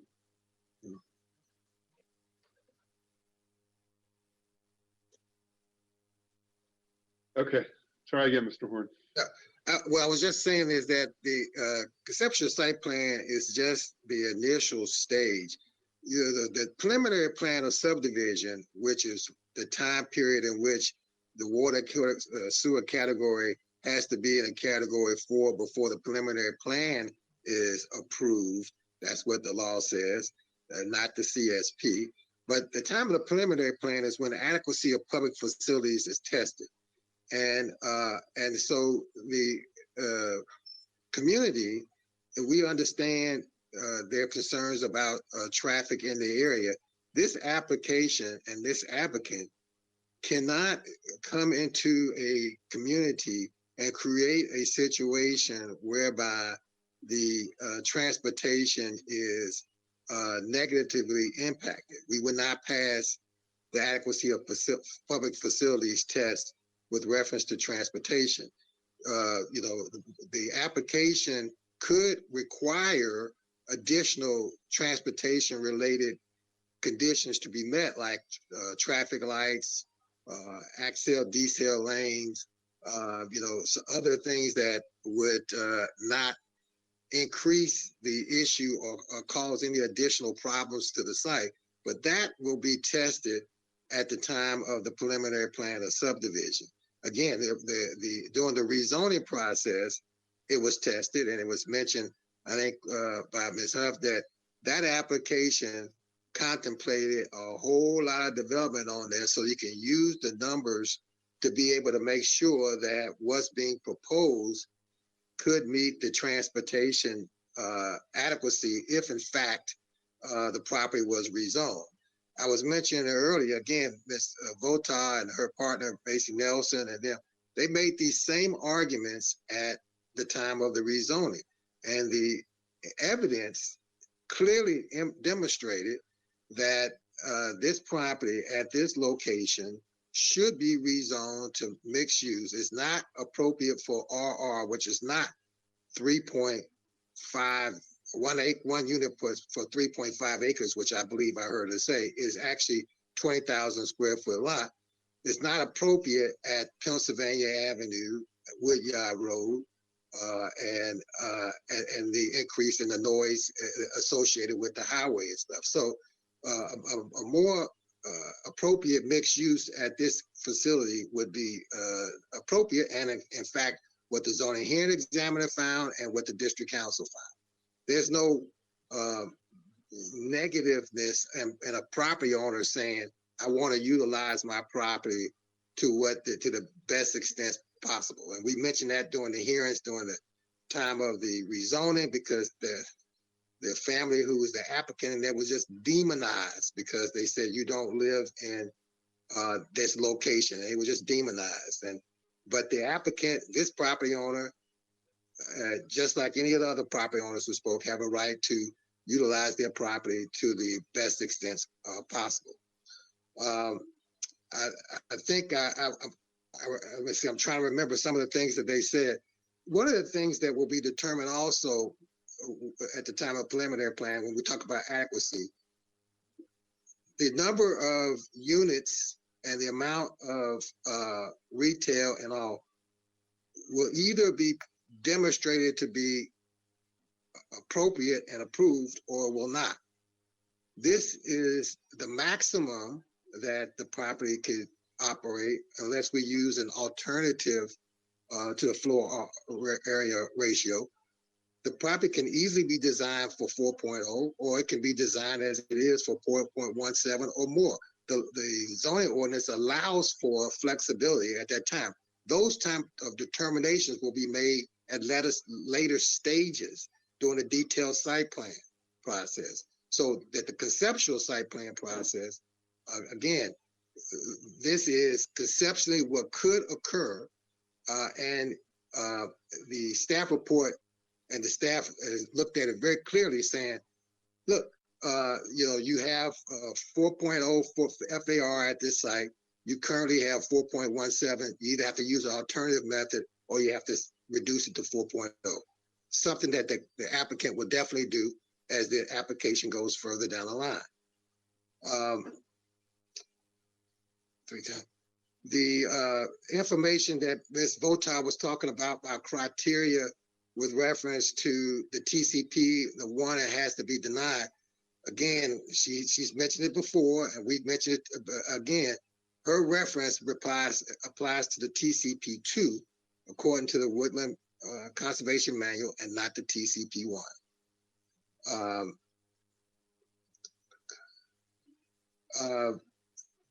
Again, I'm not sure if I'm answering all the questions, Mr. Chairman, but I did want to mention, you know, the FAR, the sewer category, the fact that the reference that opposition was making was primarily to the rezoning, which again, the case was rezoned by the DHE and confirmed by the district council.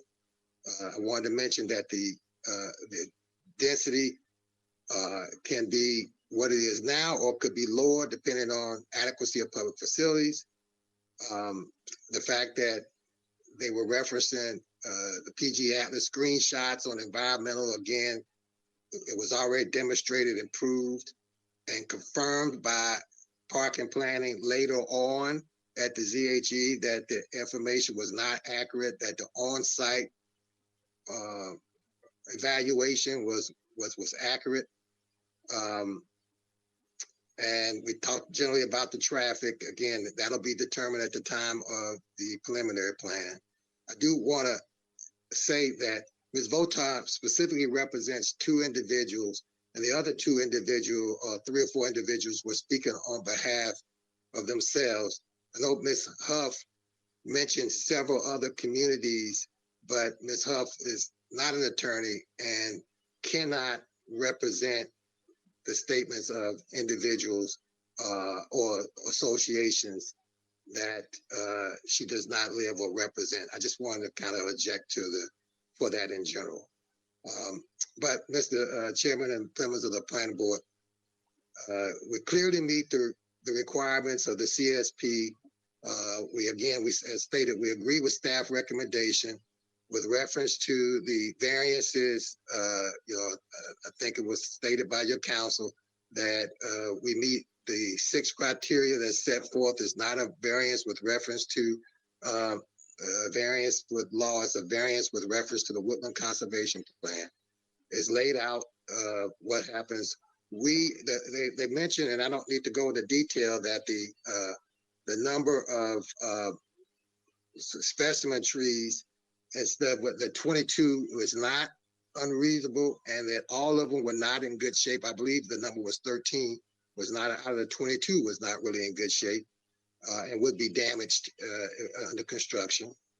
I do want to also state that we do have a approved concept sediment control plan. Mr. Votar said we did not. We do have one.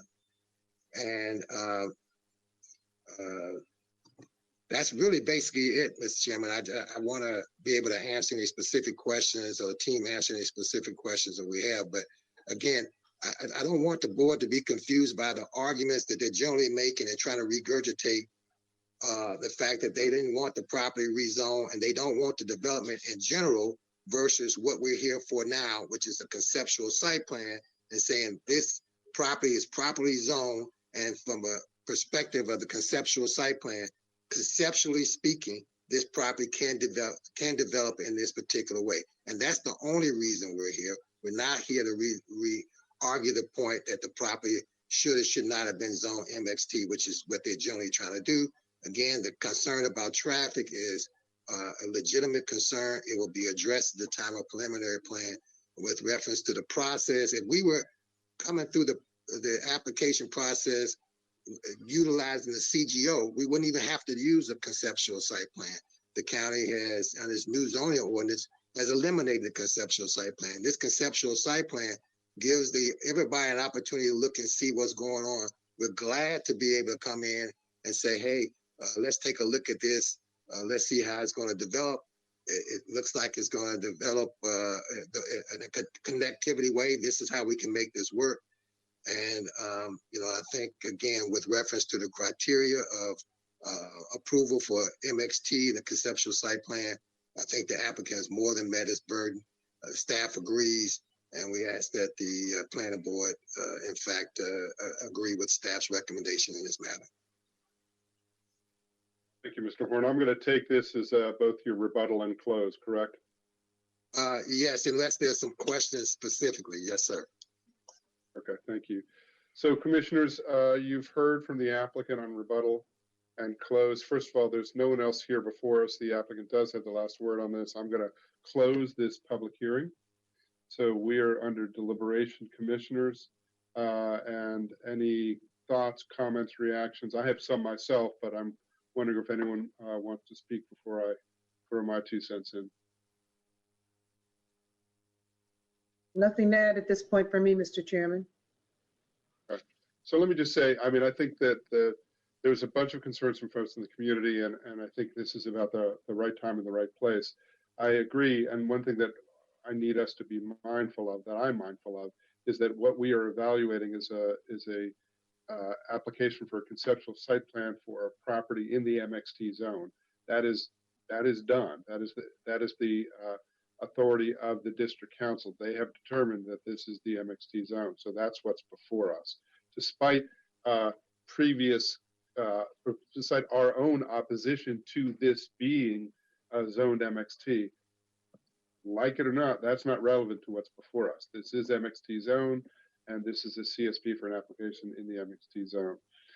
In terms of some of the other concerns that we've heard, and I agree with the applicant, I think he described this well, as did our council. Many of these issues are irrelevant, either not relevant because this is the MXT zone, we don't make that determination, or the adequacy testing will be done at later stages, and the specifics related to some of these will even be taken up at later stages if this is approved. So given what is before us, I feel like the applicant has met the appropriate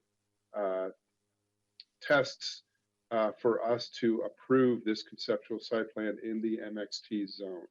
So I don't have any concerns with moving this forward, despite the folks in the community who have very, very legitimate concerns, and even the applicant has noted that some of these concerns are quite legitimate. They'll just be taken up at later stages. So I'm curious if there's any other comments or questions or concerns from my fellow commissioners, and if not, I would look for a motion. But I'm certainly open to hearing what other folks have to say about this. Mr. Chairman, I happen to be in complete agreement with you, and with that, I would like to move that we adopt the findings of staff and approve CSP-22001 and TCP-1-016-2022, along with the conditions as outlined in staff's report and is further modified by staff exhibit number 1. Second. We've got a motion by Commissioner Washington and a second by Vice Chair Bailey. Any discussion on the motion? Seeing none, I'll call the roll. Commissioner Washington. Vote aye. Vice Chair Bailey. Vote aye. Commissioner Dorner. Vote aye. I vote aye as well. The ayes have it 4-0. I want to thank everybody. Thanks, folks in the community, for coming out and making your voice heard on this issue. There will be more opportunity to continue to have your voice heard on this matter. I appreciate the applicant for coming forward and presenting this to us. And thanks again to the staff for all your hard work behind the scenes. So thanks to everybody, and we'll move on to the next item. Thank you. Next item is item 9. This is a detailed site plan DSP 19057 LIW Ironworks. This was continued from January 5th, 2023 Planning Board meeting. Ms. Scudder, Tracy Scudder, is representing the applicant. Mr. Shelley will give the staff report. I believe it'll be relatively brief. One thing that I would like the staff to do is to state the reason for the previous continuance requests and to clarify where we are, where we're going with this application. So I'll turn to Mr. Shelley first, and then we'll hear from Ms. Scudder. Good morning, Mr. Chair and members of the Planning Board. For the record, I am Andrew Shelley with the Urban Design Section. Item number 9 is detailed site plan DSP-19057 for LIW Ironworks, which seeks to construct a contractor's office with indoor storage and accessory fabrication. This case was continued from January 5th, 2023 to February 2nd, 2023 to allow the applicant time to provide additional information on the 4 requested variances. Based on evaluation and analysis, the urban design staff recommends that the planning board adopt the findings of this report and approve the detailed site plan Type 2 tree conservation plan, and the 4 variances indicated on the cover sheet of the staff report, subject to the conditions found on pages 20 and 21 of the staff report. This would conclude staff's presentation today. Thank you.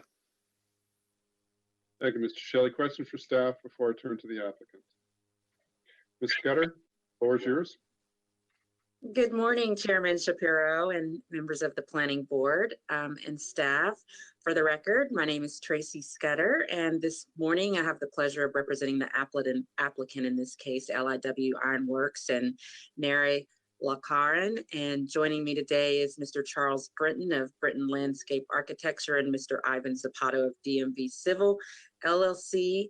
First, I would just like to thank our reviewer, Mr. Andrew Shelley, for his work in this case and for helping us to cross the finish line in getting this case before you today.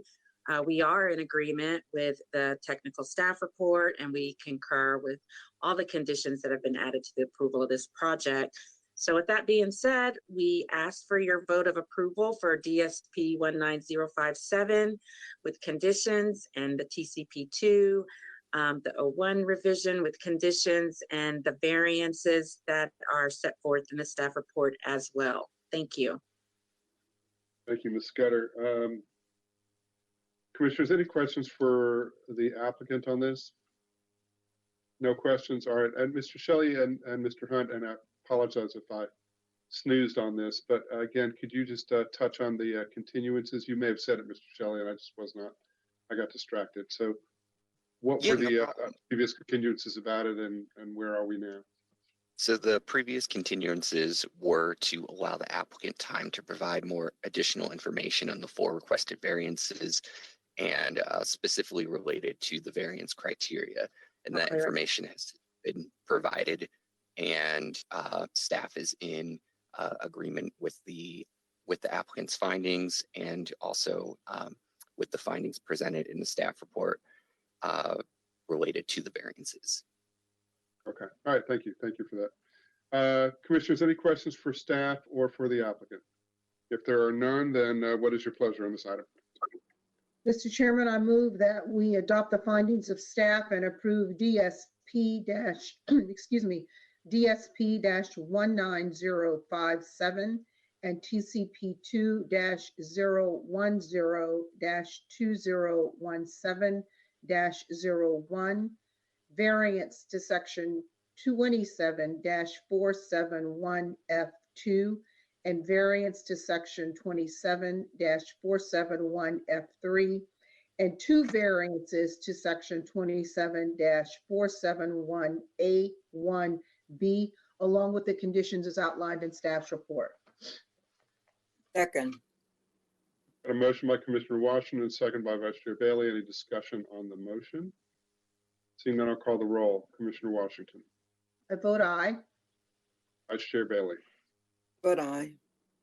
Commissioner Dorner. Vote aye. I vote aye as well. The ayes have it 4-0. Thanks, everybody, for your participation on this, staff and applicant. Thank you very much. Before we have one final item, Commissioners, I'm going to suggest, this is item 10, I'm going to suggest that we take a 10-minute break, just a quick bio break and such, before we jump into our final case for the day. So the time is 12:06. Why don't we start up again at 12:15? Great. See you in a bit.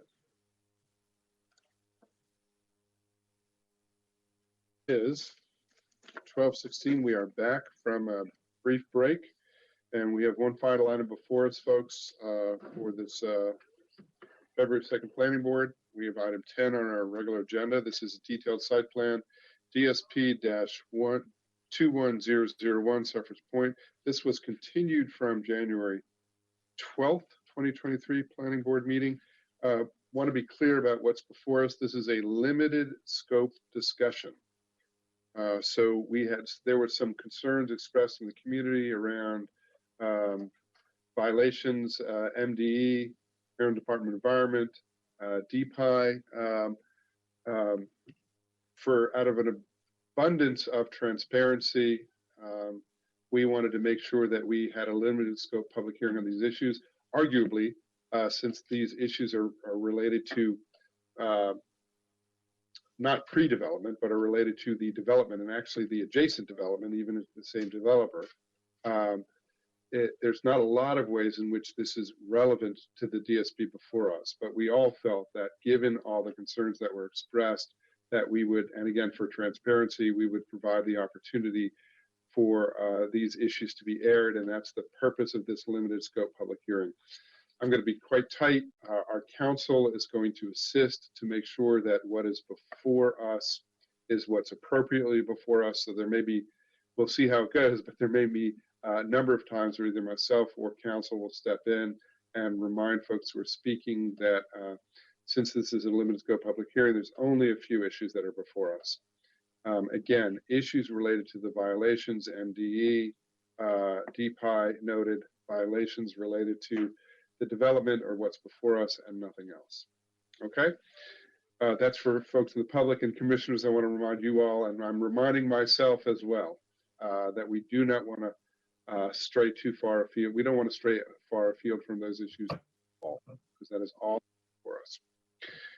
So we have the staff presentation will be by Joe Kosak. Mr. Rivera represents the applicant. We'll follow the normal process for a hearing. So we'll hear from staff, we'll hear from the applicant, we will hear from folks from the public who want to speak. We'll give the applicant final opportunity. We'll ask questions all along, but we'll give the applicant the final opportunity for rebuttal and then close. And then we will close the hearing and we will deliberate as appropriate. And that will be our process. Mr. Smith, you have your hand raised. You have a question about the process? I do. I'm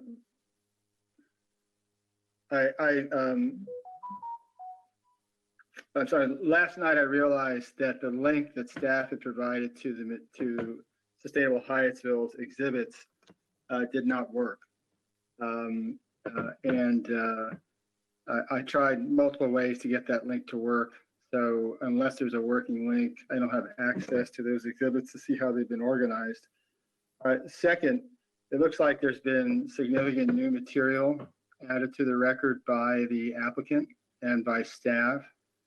And I think under the zoning ordinance, when new material is added to the record by the applicant or the staff after the publication of the technical staff report, and frankly, I didn't know there would be a revised technical staff report allowed at this point, that if a party asks for a continuance, the planning board automatically grants a continuance of 7 days. And I think that would be appropriate. I saw these materials only now, and the date on a 403-page document posted to the planning board's website, much of which is ours, but some of which is the applicant's and the staff's new material, has a timestamp of about 6:58 p.m. last night. We clearly have had no opportunity to review those materials and develop comments on them. So it would seem appropriate to continue for a week. And if you choose not to do that, I just want to be placed on the record that this is a significant concern, given the concerns we've raised in the past about inaccurate statements on the planning board website regarding the availability of related documents. So if you're interested in building a full evidentiary record and giving us a fair shot at providing you with informed comments, it would seem appropriate to give us a chance to review those materials and develop those comments. So that said, I want to commend Mr. Hunt's team for the work they did in trying to accommodate these electronic submissions, including the materials we submitted by Dropbox. It goes more smoothly from our end, but also I think that they did a commendable job. These are brand new materials that we haven't seen before and haven't had a chance to develop comments on. And there's a structural bias in how the hearings are conducted anyway, because we don't have the opportunity to question or cross the applicant's attorney, who's often their primary spokesperson, and we don't have a chance to rebut their testimony. Or other proceedings that I've been to, whether before the courts or district council, each party gets each side gets a chance to present, and each side gets a chance to rebut. This is the only body we come before that doesn't offer opponents a chance to rebut. So, Mr. Smith, I'm gonna stop. This is, I hear Sure, your concern. I'm done. not That's relevant to this DS. that's my concern. And I think it would be appropriate to continue to give folks a chance to review these materials and provide you informed comment. Thank you. Commissioners, unless there's strong objection from you all, I would rule that we won't be continuing this case. Most of the materials arguably aren't even relevant to the DSP, but out of an abundance of caution, we wanted to keep the record open, have this limited scope public hearing just to air some of these concerns. So Commissioner Washington, Commissioner Dorner, Vice Chair Bailey, unless you have strong objections to it, I'm not going to continue this, and we're going to hear what we're going to hear today. I concur, Mr. Chairman, and if I'm not mistaken, I believe we indicated that the record would be open, at which point we last continued the case. I could be mistaken, but I believe that to be the case. And we've actually received a whole lot of new materials since then. Right. So to the point. And Mr. Smith is saying that not all of it got in, and I hear that, but that's not going to be a reason to continue this case, because arguably most of what we're going to be hearing isn't even quite relevant to the DSP, but out of full transparency, we're going to allow this process to continue. So commissioners, and only commissioners, any other concerns around that? Okay, all right, so we will continue as planned, and I'm going to turn it over to Ms. Kosak for the staff report. Yes, good afternoon, Mr. Chair, members of the Planning Board. Can you hear me? We can indeed. Great, thank you. For the record, I'm Jill Kosak with the Urban Design Section. Item 10 for you is DSP 21001 for Suffrage Point, again, which seeks to develop 41 single-family attached dwelling units on the lower parcel of the project formerly known as Magruder Point. Again, as you summarized, the hearing was continued to this date on a limited basis relative to stormwater management. Since the January 12th hearing, staff has contacted the Prince George's County Department of Permitting, Inspections and Enforcement, DPI, Permits Review Section staff, and the Maryland Department of the Environment, MDE, regarding their records relative to the permitting, inspections, and enforcement issues on the property. And the documents provided in the additional backup were material that was provided by DPI and MDE, as well as a brief 2-page memo summarizing the issues that were in these documents. The technical staff report that was published online is not revised at all from the prior hearing. So as discussed in staff's memo dated January 31st, the DPI records provided start with a raise permit for the WSSC building on the property that was issued in March of 2018. And there's also a floodplain waiver approval in there, a proposed floodplain delineation approval, a stormwater management concept approval from 2019, and a site development fine grading permit being issued in 2021. Additional files in the backup are inspection reports from DPI starting in April of 2021 that do show multiple violations and stop work orders on the property, as well as some with past inspection reports. In the most recent inspection report that was done just yesterday and sent to staff yesterday, so it's not in the additional backup material, DPI with MDE present did meet on the property and inspect it yesterday and noted that the site and sediment controls were in compliance with requirements and the site inspection was passed yesterday. Again, that document's not in the backup since it was received yesterday.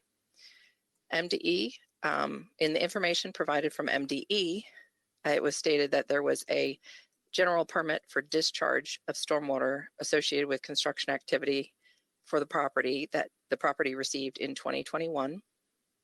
And according to MDE staff, a significant permit pending is the non-tidal wetland and waterway construction permit for work on the lower parcel. Again, that permit is pending at the moment.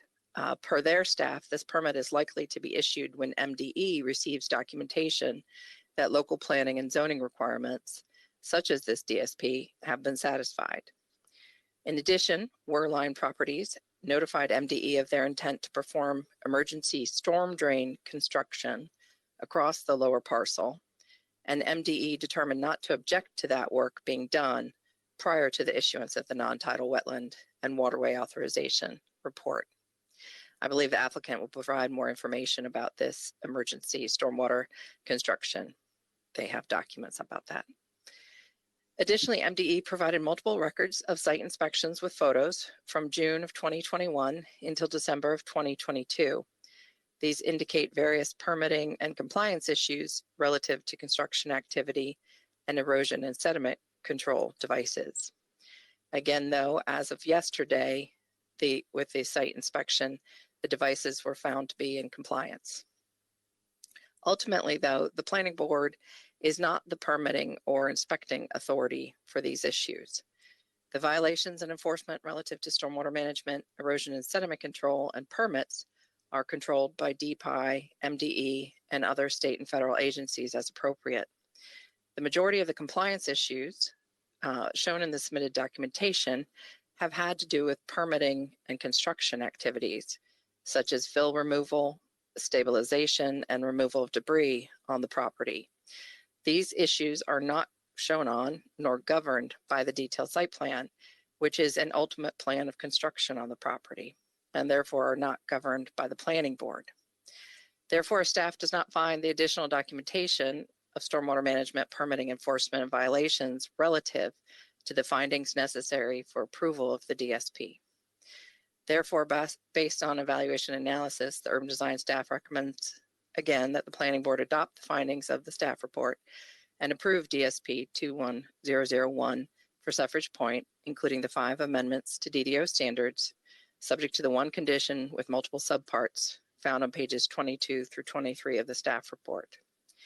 The applicant has submitted revised conditions this Tuesday that are in the additional backup, and staff is in agreement with those additional conditions and one additional finding as well.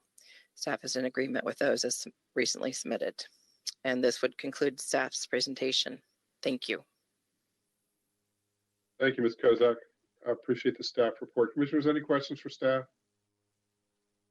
Okay, we'll turn to the applicant, Mr. Rivera. Mr. Rivera, I'll remind you, as I will everybody, that this is a limited scope public hearing continued on the DSP, and the only issues that we are discussing at all are related to stormwater management and the MDE and DPI inspections violations. And so if I can ask you to keep your testimony to that, you and or anyone else from the applicant's team. And Mr. Rivera, the floor is yours. Thank you, Mr. Chair. Good afternoon now, members of the board, staff, guests. For the record, Norman Rivera here representing the applicant in this case, Worline Properties. First of all, we appreciate the board's indulgence in granting the 3-week continuance, which in effect addresses the 1-week continuance issue that Mr. Smith brought up. The only new information we submitted were revised conditions, which were discussed at length in the last hearing in order to clarify those and put them in the right order numerically, et cetera. The other issue was related to MDE and what the issues are related to enforcement as well as DPI, the 2 overarching agencies that Ms. Kozak mentioned, and I'm glad the staff has dialogued with them extensively as we have. All that culminated with our discussions over the last few weeks, and yesterday, February 1st, there was an on-site visit that MDE and DPI attended, which essentially gives us a clean bill of health, and it allows us, it gives us the, it was assurances, here it is. I'll just read it in the record because it's very short and sweet. A meeting was held with DeAndre, DPI, Matt, Carl, Worline Properties, and John, MDE, to inspect the site for compliance. They found site and sediment controls were in compliance, and in caps, inspection passed. The recommendation was continue to maintain the site and sediment controls at all times per the approved plans, details, and specifications.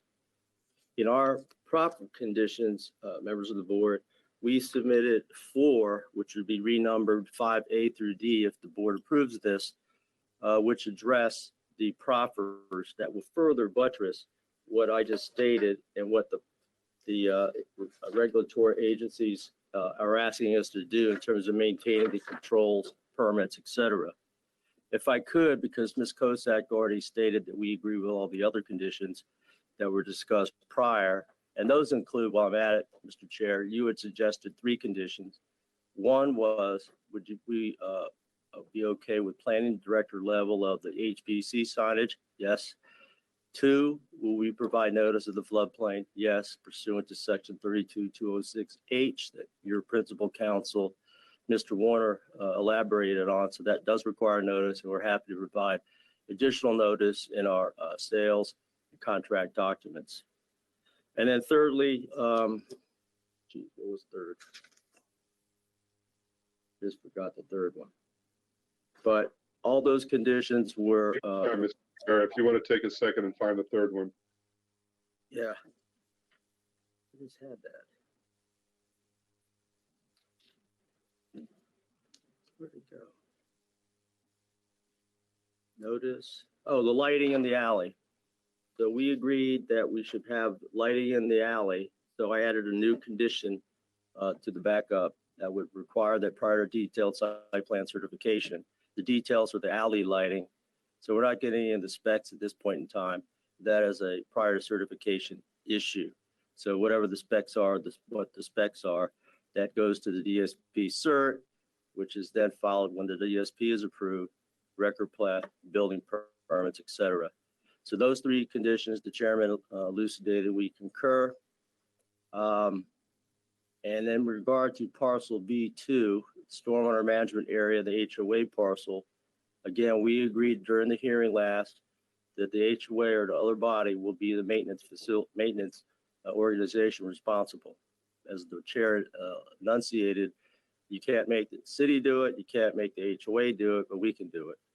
We're going to do an MOU with the city as we progress, and we will dedicate the B2 for public use, and along with that, an MOU. That MOU will be between the city and the applicant, because the commission is not involved between negotiations between 2 private parties, and Ms. Kosak and I agree on that point, and we hope the board does.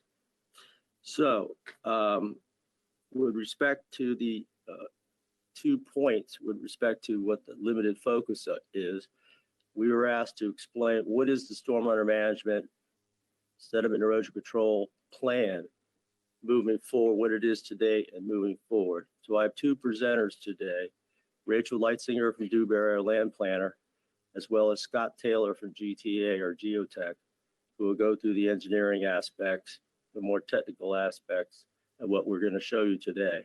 So we have a brief presentation on that. I'd like Ms. Leitzinger to go through hers. You could ask questions there, obviously, and then Scott can go through his brief presentation, and that will basically allow me to sum up, but obviously we have other speakers after that. Thank you, Mr. Chair. And with that, Rachel can show her screen. Right. Oh, you have this. That's right. You have the presentation. I'm sorry. Thank you, Ms. Kosak. Thank you, Mr. Rivera. What do we need to put up? We submitted a presentation that Dewberry made, which reflects all the existing permits and all the plans that were approved or pending for the site, which is one of the things that we are unable to provide the hearing on January. Rivera, we're just having a technical issue about trying to figure out which one is, which staff is not sure which one to pull up. It's AE5, applicant exhibit number 5. Thank you, Ms. Washington. Sure. AE5, applicant exhibit number 5.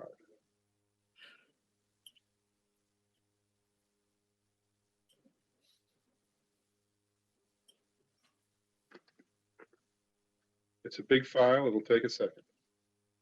No problem.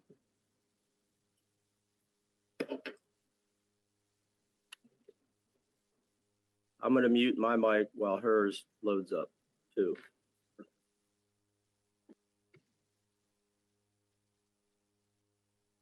Okay.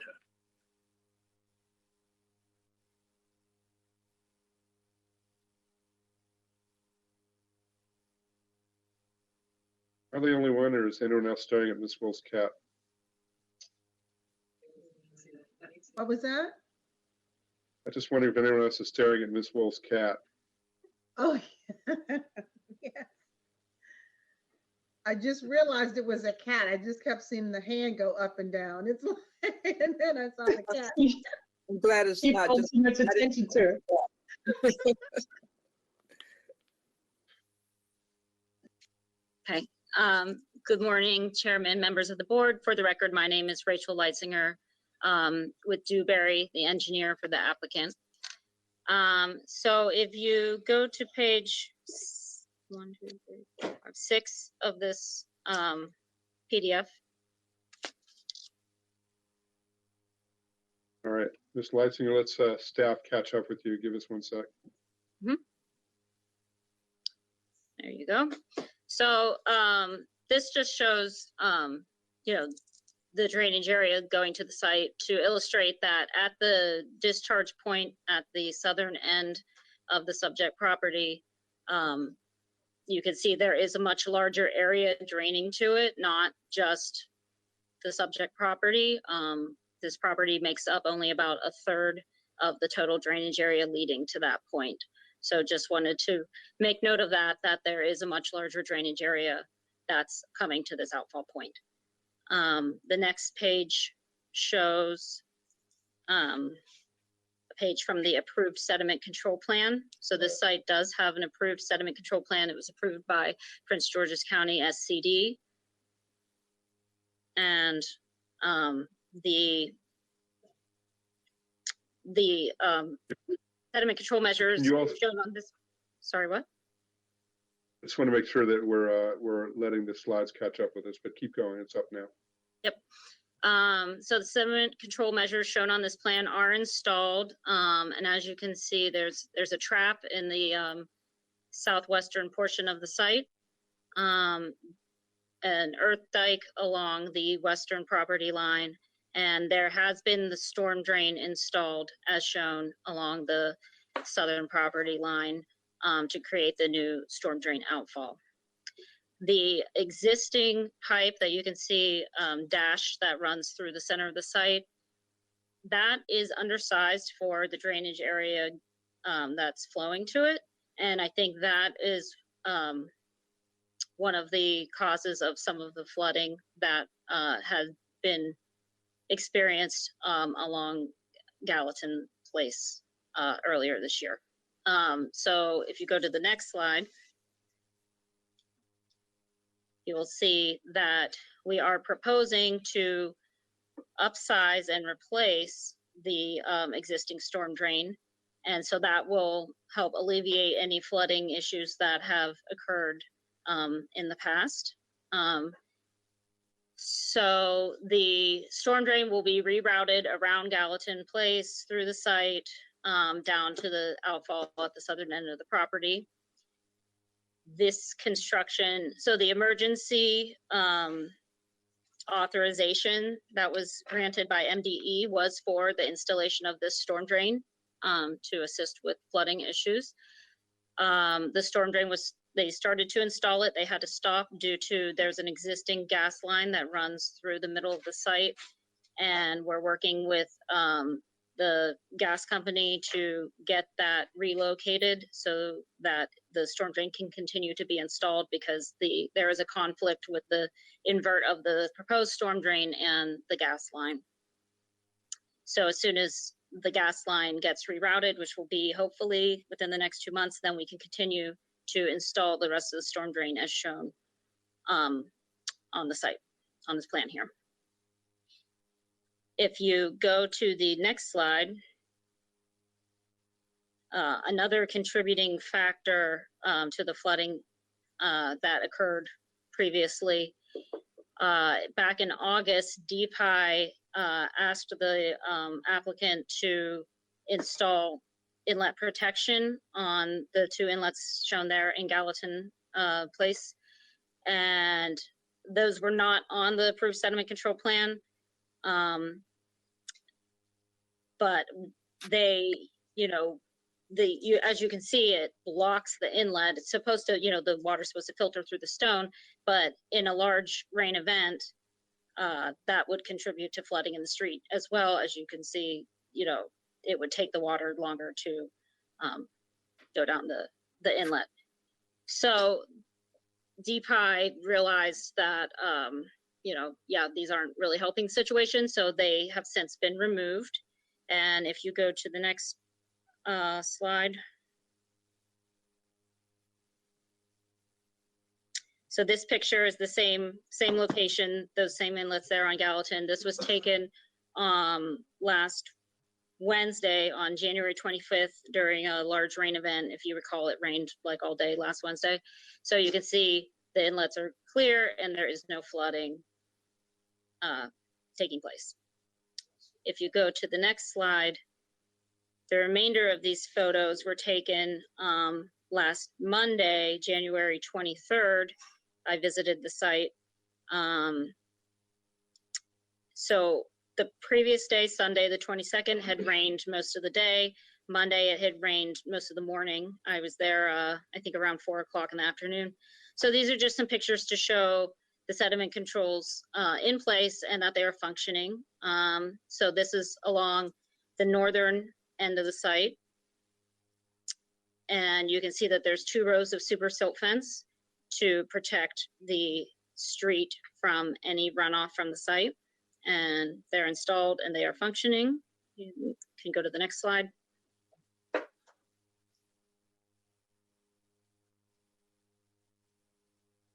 So this is along the southern property line at the southern end of the site. You can see they installed an additional berm that had not been on the plan, but they installed it so it helps prevent any water from leaving the site. And there's also super silt fence installed, and that's the storm drain that runs, the upsized storm drain that runs along the southern edge of the property.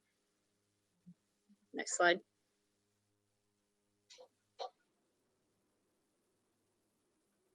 So this is a view of the storm drain outfall into the stream, and you can see the outfall looks pretty if you zoom out a little. Yeah. The outfall's pretty clean. Yeah, staff can't accommodate that, but keep going. There's more pictures. So if you go to the next one is a, can we zoom out? Can't zoom. I think part of the problem is it's a 400-page slide deck, so it's bogging us down over here. Okay.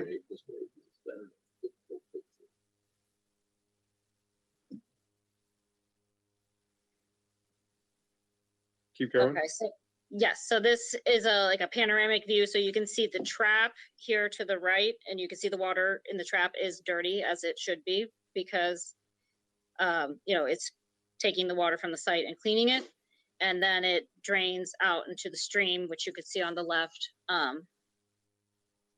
which the water was not dirty in the stream. And then the next slide.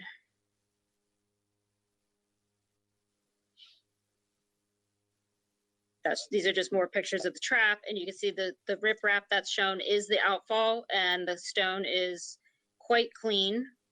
So that is a good sign that the trap is functioning and there is not dirty water being discharged from the trap into the stream. Should be a couple more photos of the trap outfall. Again, that's the outfall. The stream is down to the left off the page, and I think there's one more photo.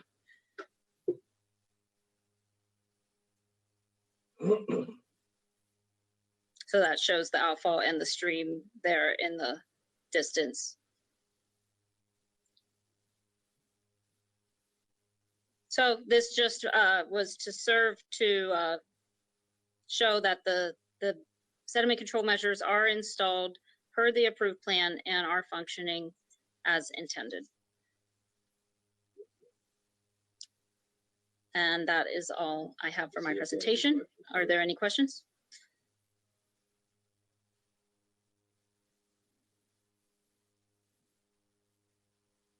So let me ask, how much of the water that's captured in there has been attributed to recent storms, and what's been kind of like the rainfall recently compared to like historical amounts? during just the couple weeks that we've sort of postponed the case for. I'm sorry, can you repeat that? There was some background Yeah, noise. so I want to know the water that you're showing in the slides there that's been kind of captured and treated. When does that come from? So is that everything over the past month? Has it been over the past couple months? And sort of what is the rainfall that we've received recently? What does it seem like in a historical sense? Is it not much? Is it a lot? Just to kind of place this in context with how it's doing, because I can see it's there, but it's not clear to me that this has been working for a long time. So I don't know if it would work into the future. And that's been the real problem with this site. And I'm not convinced yet on it actually working if we get any substantial rainfall. The trap has been installed since a year and a half about, since construction started. So, it's been collecting water this whole time. The trap is designed to, store the water up to a certain elevation, and then it would get released through the outfall. So the traps are designed to keep the water in them for, a long period of time until it gets to a certain elevation. The rainfall events over the last few weeks, I am not sure how many inches of rain they were in relation to if they were, unusual or not. If you just sort of humor me, this is going to sound like an aggressive question to some extent, but I don't mean it to be aggressive.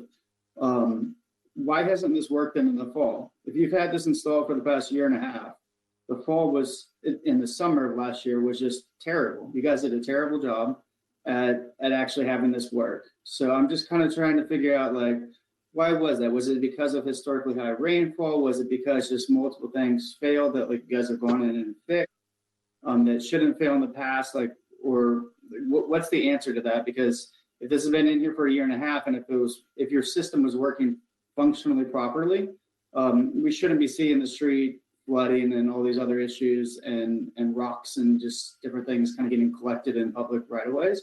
So I'm trying to figure out like what happened that didn't go right before, and why should we think it's going to be any different kind of going forward? Because that you haven't shown me that. That's where I'm just not seeing anything.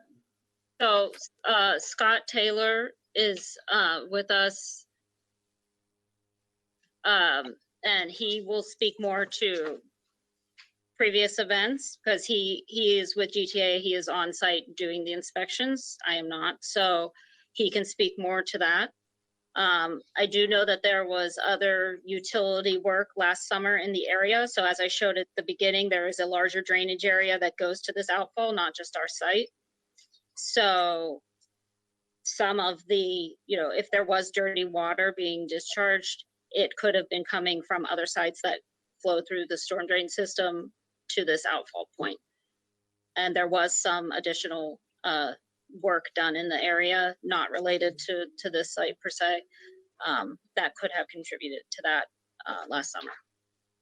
Okay, I'll wait for him then to kind of elaborate more. Thank you.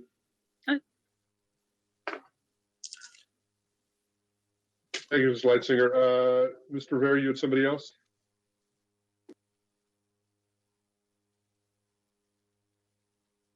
Mr. Rivera? Yeah, for the record, Norman Rivera. Our next presenter is Mr. Excuse me? You froze for a second, Mr. Rivera. Okay. Our next presenter is Mr. Scott Taylor of GTA, our geotechnical engineer.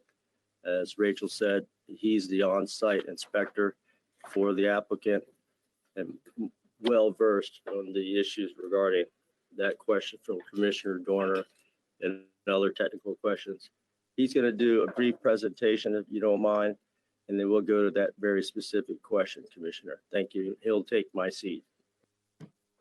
Thank you. And after the applicant has presented, we'll provide the opportunity for Ross from other parties. Good afternoon, Mr. Chairman and board members. My name is Scott Taylor. I'm with Geotechnology Associates. As what Norman said, we are the geotechnical engineers of record on the project. We are also doing third-party construction observation and testing and third-party NPDES observations. So we've been looking at sediment controls on the site. We started in July of 2021. We visit the site weekly, and post-storm, typically anything over a half inch is considered a storm. So we have visited the site 4 to 6 times a month over the last year and a half. I can tell you that the sediment controls are installed on the site in accordance with the plans. I also can tell you that there has been requests from DPI to install additional sediment and erosion controls, and the applicant has complied with those. And in one instance, DPI has requested they remove additional controls. And again, the applicant has complied with that. I can tell you that the non-compliances that we've observed and that have been observed by DPI have been predominantly related to maintenance issues. The sediment and erosion controls were in place, but they needed to be repaired, maintained. I would like to say that this is also typical for any construction site, but we do oftentimes see more issues with this on infill sites and sites in developed areas. And in fact, some of the issues can come from the general public or others using the roads or other facilities around the site. I can tell you that there are no current violations from either MDE or DPI, and that there are no non-compliances currently that I'm aware of after having reviewed MDE and DPI's reports and, of course, our own reports.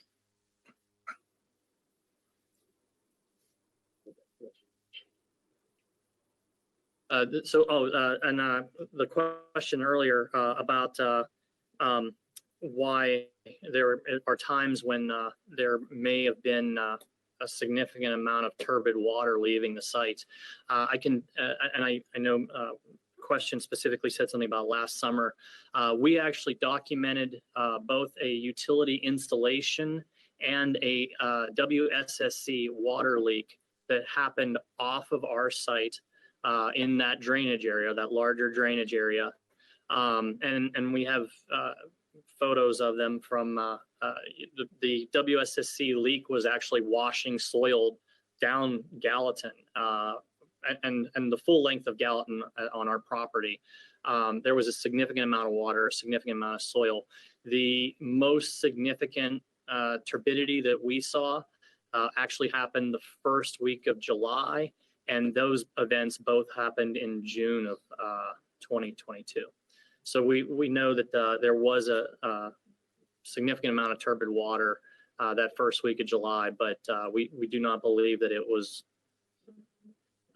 significantly contributed to from the site that we're talking about. It was from the larger drainage area. Also, there was a question about the amount of rainfall. I can tell you there have been several rainfalls that have been on the order of a half inch just in this last month. I don't think that we have had an extraordinary amount of rain in the recent past, but we have been seeing typical rain events and rainstorms recently. All right. Is that complete? Your presentation? Yes, sir. Oh, we will continue to perform these services as well. We're under contract to continue to do this. Thank you very much. Mr. Rivera, anything else from you, from the applicant? Chair Shapiro, can I ask, I think Scott was the last, was the guy who? Yes. Can I just ask him? Mr. Rivera, if you could send the gentleman back, Mr. Commissioner Joyner has a question. Make your seat free again. Yes, sir. So the WSSC water leak, was that caused by you guys doing construction, or was that just a leak that happened somewhere else? It was not on this property or on the northern property. It happened upstream of both sites. And again, we saw a significant amount of water and clods of soil that were washed down the hill. Okay, and that was in June, you said, or July? June of 2022 and July of 2022 was when we saw the most turbid water. And when was that resolved or fixed with you guys fixing your sediment control systems? Again, I was not suggesting that it was our sediment control systems. It was WSSC's water main leak or a contractor working outside of our area. It just happened to be in the same drainage area. If you look at the plan that Rachel had shared, the area of the site is only about a third of the drainage area that's serviced by this storm drain. Okay, yeah, no, I wasn't suggesting that it was your controls that caused the leak or that exacerbated it necessarily. But I'm just curious because I seem to remember in like August and September of last year that there's major floodings on the street down there and that it was shut down completely. And I'm wondering why. Like, if it wasn't the leak, then what was it then? You are correct that we did see more flooding in August and September of last year. August of last year is when DPI asked for the additional sediment controls on the inlets that are in Gallatin Street, so not specifically part of our site and not a design sediment erosion control. It was requested by DPI. And DPI has since asked for those controls to be removed. Have you guys removed them? Or when were they removed? They are removed. They are. And when did that happen? Because I'm just trying to piece together a timeline and just figuring out like the bad flooding events. Is it something that's due to your system, or is it something that's like outside factors and I'm having trouble kind of piecing it?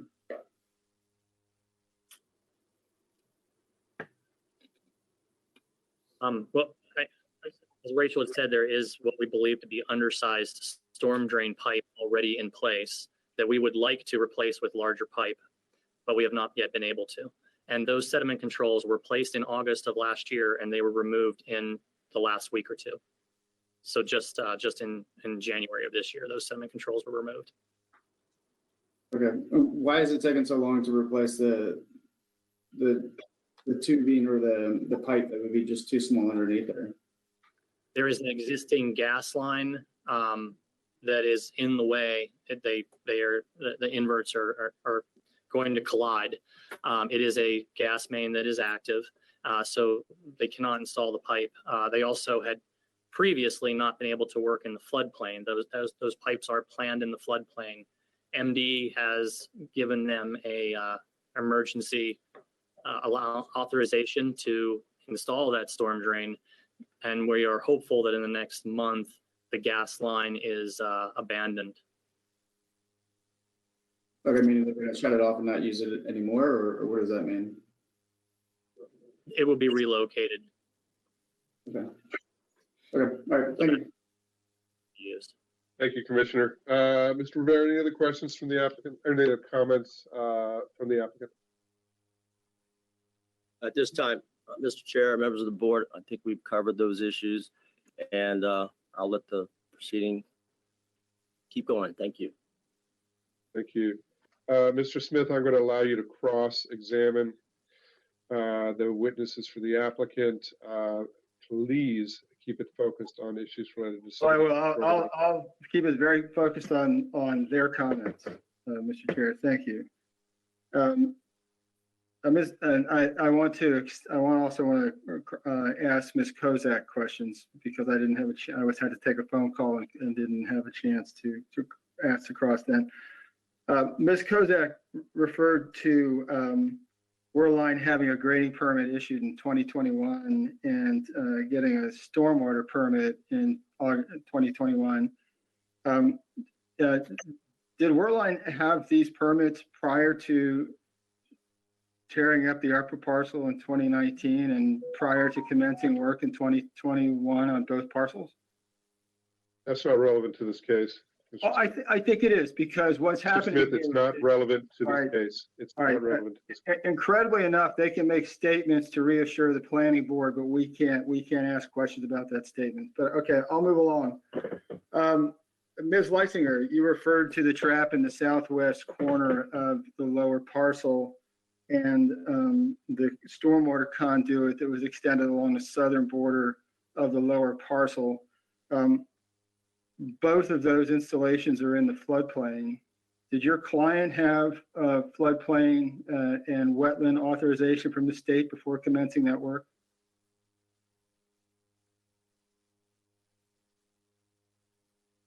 Just because you don't know, you don't know. Ms. Leitzinger made that statement. Did your client have the required state, federal floodplain wetland authorization before doing that work in I am not aware of the answer to that question. I do not know if they had authorization at that time or not. Ms. Kozak, Mr. Rivera, Mr. Taylor, did Worline have the required authorization before excavating in the floodplain and filling in the floodplain? Mr. Smith, you can cross folks who have spoken. They either Well, they've all spoken. They've all spoken. I'm asking a question relevant to their testimony, and I'm asking. Mr. Smith, you can cross Ms. Leitzinger. You can cross Mr. Scott. Oh, I'm sorry. And staff as well. Excuse me? And staff as well, and you can direct specific questions to them. They either will or won't know the answer, and if the answer is no, if they don't know, they don't know. So, Mr. Rivera, Ms. Leitzinger, and I'm sorry, is it Mr. Scott or Mr. Taylor? Are you? Oh, Mr. Taylor, I'm sorry. Mr. Taylor, did Worline have the required authorization, the state federal authorization before excavating in the floodplain and filling in the floodplain? My work does not involve the floodplain. I'm not aware. Okay, and your firm came on in July of 2021. Was that before or after Worline had been working on the site? We had started just before that with construction observation and testing. So I believe that after work had started. Okay, Mr. Taylor, Ms. Leitzinger, you both referred to two events that you allege, at least or imply, is responsible for the sediment discharges that have been documented on Gallatin. Sustainable Hyattsville volunteers, including Julie Wolf, who's going to testify later, and Shauna Frickless, if she's available from her workplace, testify later. We have put hundreds of photos and videos in the record showing sediment sluicing off of the site onto Gallatin, into the storm system, into the Trumbull Trail tributary, into the non-tidal wetland, and in the Northwest Branch. Are you implying that those two isolated events in 2022 are the cause? Are you saying Worline had no culpability in those discharges? Now, understand, this is going back to 2020. We presented some of this evidence to the planning board in June of 2020. I only spoke about the July summer specifically was the question, one of the questions. In that instance, I don't believe that they contributed significantly. I'm not saying that they have never had a discharge. Ms. Leisinger, you named those two instances. You said this property is only 1/3 of the catchment area or drainage area. Are you asserting that Worline is not responsible for the discharges that we've documented? No, I cannot speak to discharges that occurred previously. I do not know. I was not on the site. So I cannot speak to what happened. I was just saying I know of two instances last year where there were where somebody else may have been responsible. Right. Okay, may have been responsible. Thank you. Yeah, I think we're going a little bit outside of the time frame and of the scope of this particular project, this DSP. I'm sorry, what? I'm sorry. No, actually, this project, we've documented discharges since Worline began work on the upper parcel in July of 2019, and since they recommenced work on both parcels in May of this year without the required permits and without the required stormwater management controls. And so, and both of these witnesses have And identified Mr. two Smith, isolated respectfully, events may that is Smith, an enforcement hold it. issue Allow that Ms. Coleman to is speak. Okay. and not so the getting- planning board in its review of So- this so- DSP. All right, so thank you. So getting back to questions, one of the issues that's been raised here by Commissioner Dorner and then attempted to be addressed by the Waterline team is this flooding on Gallatin. And their answer is implied that somehow there was just this during this relatively short period, and it was because of the stormwater inlet protections that DPI asked Waterline to install. So I have a couple questions. One is, what issue was DPI trying to address when they asked you? Did they tell you what issues they were trying to address? But when they asked Waterline to install these inlet protections in August?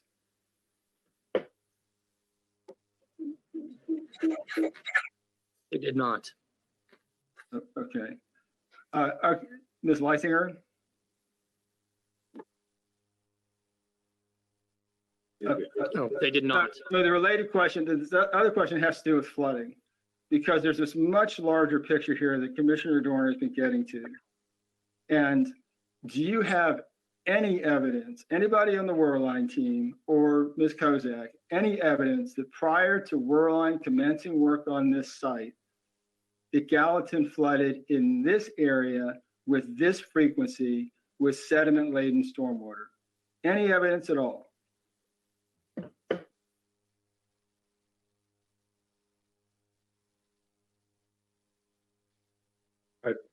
I'm Is the assuming answer not, no, just on the or record. is the answer no?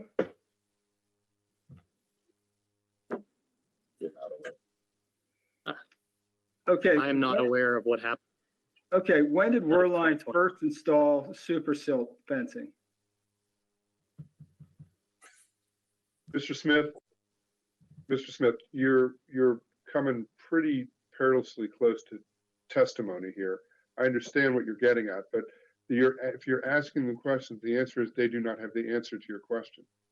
I don't know how this is testimony. I'm addressing statements that have been made by Waterline's representatives, and it's a shame that the board does not allow cross of applicants' attorneys, because Mr. Rivera has made a number of these statements, and he should have to answer these questions as well, because he's offered these statements as somehow as evidence that Waterline has behaved legally and responsibly and not committed violations, and which has been a big part of the subject of testimony at the previous hearing, and we're supposed to be part of the hearing today. Which I might say is the more I'm hearing this limited scope public hearing, the more I'm realizing that I'm struggling to find how any of this is relevant to the DSP.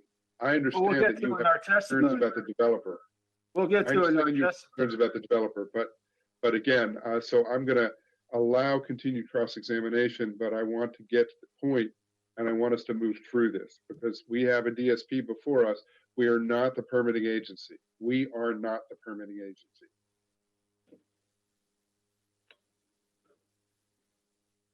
So is there any other cross for the applicant's team or Ms. Kozak?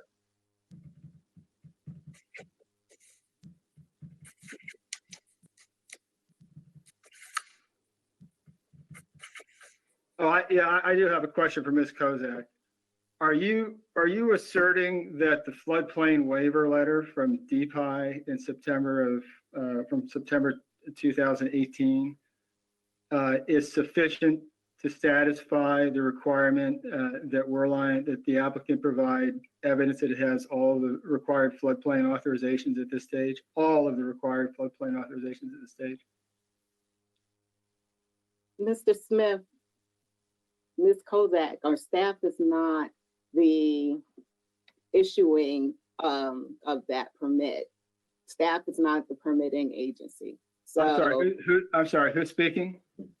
This is Delisa Coleman, Senior Counsel, for the record. Okay, Staff is not the permitting agency. well, Ms. Coleman, except for the fact that in the technical staff report that I understand Ms. Kozak was the primary author of, there's a statement that the floodplain waiver letter satisfies that condition. It's an explicit statement in the TSR. And so I'm asking, And I'm asking. It sounds like this is asked and answered. No, it hasn't. The question But is. it's in the report. Ms. Kozak, Are they Ms. Kozak, asserting? do you disagree with what's in your report? Excuse me? No. So I'm sorry, Ms. Coleman was saying, it was basically saying that she believed that the floodplain waiver letter completely satisfied that requirement, Well, that's in the staff report, as you said. right? And I'm asking, okay, all right. All right, thank you. All right, if there's no more cross, we have heard from the applicant's team. I will turn to folks who have signed up to speak. Mostly folks who signed up to speak in opposition. I think everyone who signed up has. I just want to clarify, go through the list to make sure, because I have multiple lists here. I'm going to start with the city of Hyattsville, Mr. Chandler. Ms. Simmons, are you both going to speak? Mr. Chairman, I am likely going to speak. Ms. Simmons was signed up in case we had to respond to the applicant's most recent exhibit. I suspect that won't be necessary. So it'll probably be limited to just my testimony. Thank you, Mr. Chandler. So let me just keep going through the list just to make sure who's here, who's not here. We have, I see you, Ms. Wolf. I assume you're going to want to speak. Irene Marsh, is Irene Marsh here?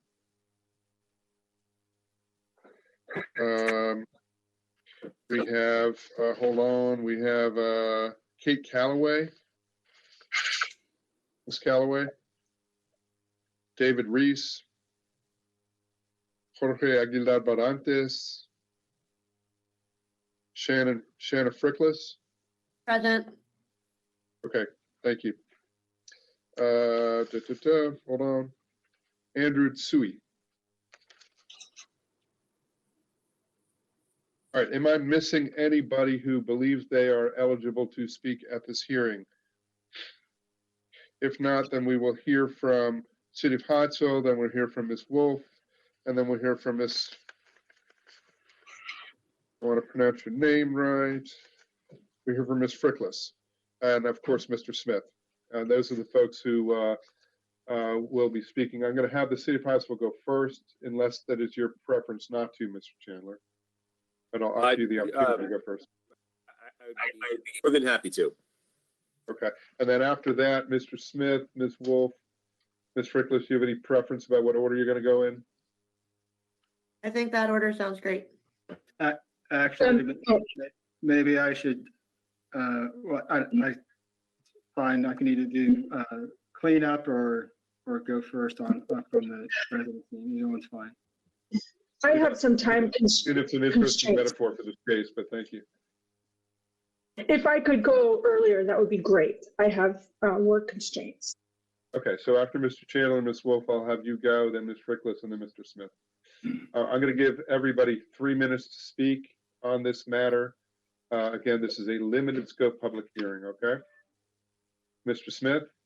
Yeah, Mr. Chair, as before, I would like us to have at least the same amount of time as the applicant's team had, and I kept track of that, and they had about 20 minutes.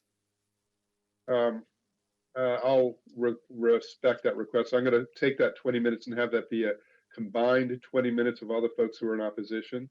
So that'll be 20 minutes for a combination of you, Ms. Wolf, and Ms. Frickless, not Mr. Chandler. That's separate. And you all can manage your time as you see fit with that 20 minutes. And Mr. Chandler, I'll turn it to you. And in deference to your role, you can speak for the rest of the day if you choose to. Thank you, sir. Good afternoon, members of. Mr. Chandler, we're not hearing you very well.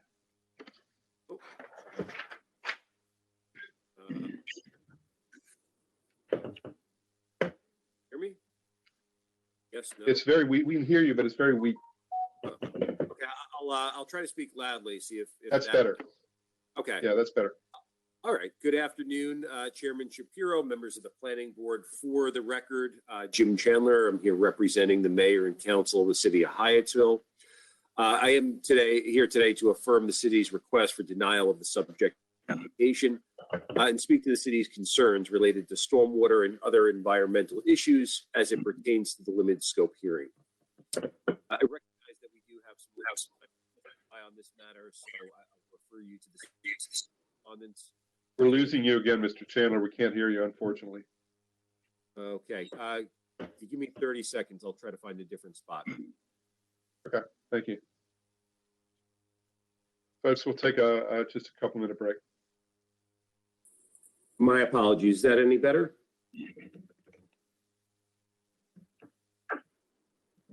Yes. Pardon me, Mr. Neal. Yes, we can hear you much better. Okay.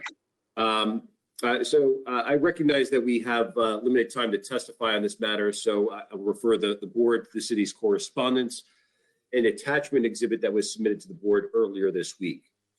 As you're aware, the city of Hyattsville is not an environmental regulatory agency, so our community has had to rely on corrective actions and enforcement from both Maryland Department of Environment and Prince George's County Department of Permitting, Inspection, and Enforcement. Throughout its redevelopment of the former WSSC headquarters site, the applicant, developer Worline Properties, has consistently failed to adequately address environmental issues, including but not limited to the impermissible storage of sediment infill within the floodplain, consistent stormwater runoff onto adjacent properties, and the inadequacy of sediment controls.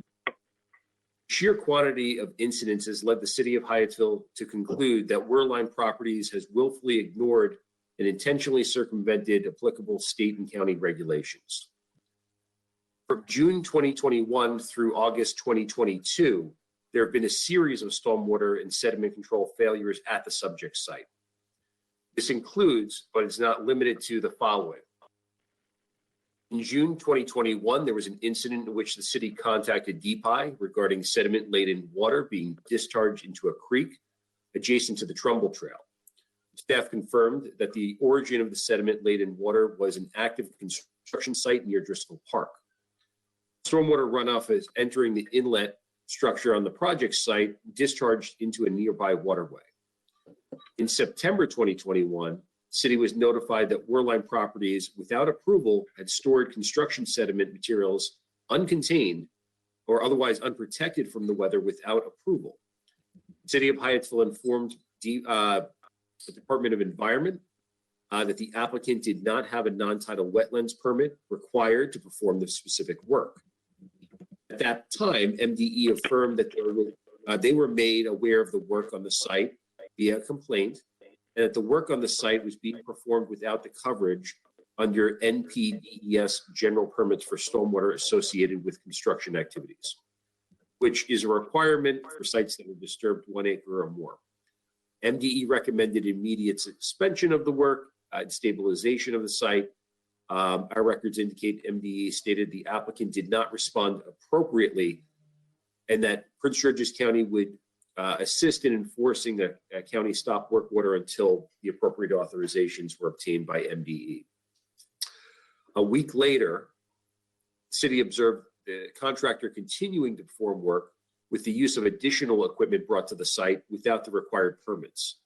City officials spoke with MDE officials who confirmed that MDE had cited the owner for several violations, including several pollution events, working without a permit, and refusing to comply with MDE recommendations to cease all unauthorized work and stabilize the site on 3 separate occasions. MDE confirmed that the developer was in violation for storage of large amounts of fill on the floodplain and directed by MDE to remove the fill.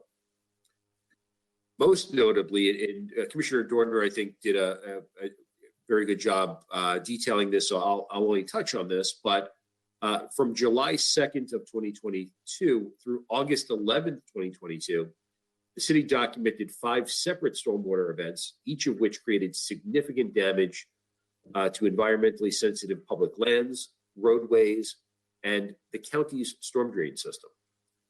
These preventable events required personnel from our City of Hyattsville Department of Public Works and Police Department to perform road closures and detouring with pedestrians and vehicular traffic. We believe it's reasonable and appropriate for the planning board to proceed with the following actions. Deny the detailed site plan application. Second, request that in any future DSP application, the planning board require at a minimum the applicant's sediment control plan, site development concept plan, and 100-year floodplain study be reevaluated by DPI to determine the adequacy and ensure whether future stormwater events will not contribute further to deterioration of land infrastructure adjacent to the subject site. We believe it's incumbent upon the planning board to ensure that the development of the site, if approved through either this land use application or in the future, address stormwater quality and quantity that in no way further compromises adjacent properties. I'm very appreciative for the extension in time and look forward to your comments. Thank you, Mr. Chandler. I will now turn to Ms. Julie Wolf. State your name and address for the record, and you have collectively 20 minutes between you, Ms. Fricklis, and Mr. Smith. We'll put 20 minutes on the clock, and the time is yours. Thank you. While I'm introducing myself, could page 402 of the DSP 21001 additional materials from February 1st be pulled up? It takes a long time to load, and so I can wait. But okay, so my name is Julie Wolf. I live directly to the left of the photo that you were just looking at, so I overlook the site. But I'm not going to be speaking about the things you've already heard about today, because more importantly, in my opinion, I'm trained as a soil scientist, particularly in the field of climate change, and that's what I do research in. And so I'm here to speak today about some of those aspects. So here on this slide, Chair, Lisa Coleman. Hold on, Ms. Wolf, hold on one second. For the record, I just want to state that I'll remind Ms. Wolf and all parties that we are limited in scope here to the violations, not to overall environmental studies or things beyond the violations that occurred. Right. I understand that, and I understand that this may not, I don't understand those limitations. So this may or may not relate to potential violations in the planning process. And I'll keep it brief, and if it's inadmissible, that is fine.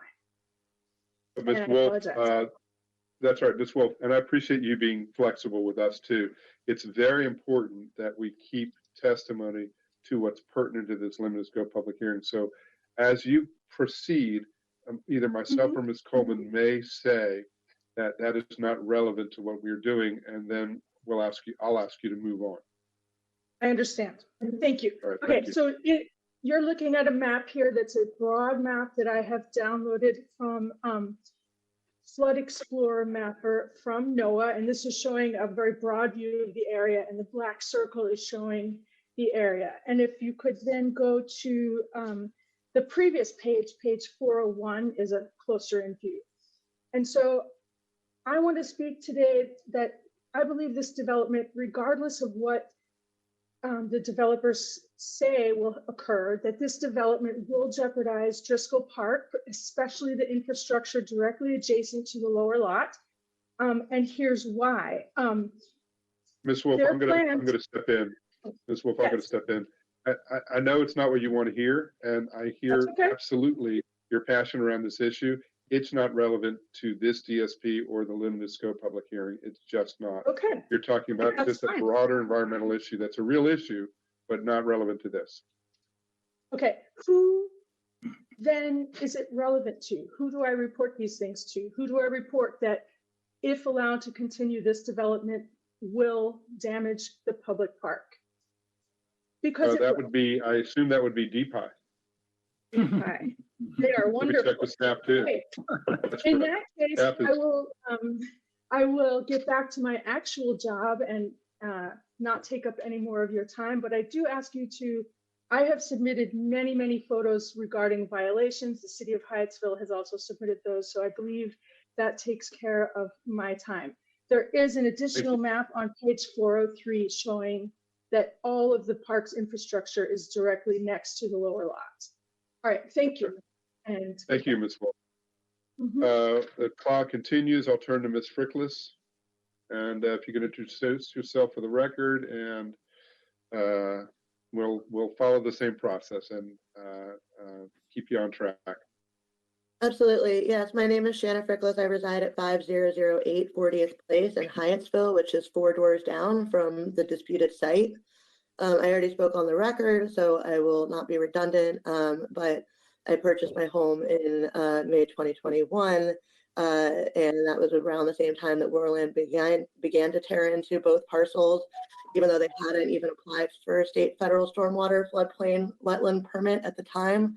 From my conversations, it's still apparent that Warline still has no wetland floodplain permit. FEMA floodplain maps don't account for climate change, and MDE has developed a GIS tool that looks as to what land would be inundated if the flood levels are 3 feet or higher, and it certainly falls within that area. Topo data used by FEMA maps may be at least 15 years old. Stormwater regs and approval don't account for climate change. Stormwater plans and approvals rely on NOAA precipitation data that might be 20 years out of date. We're going beyond the violations that we were meant to talk about in this scope.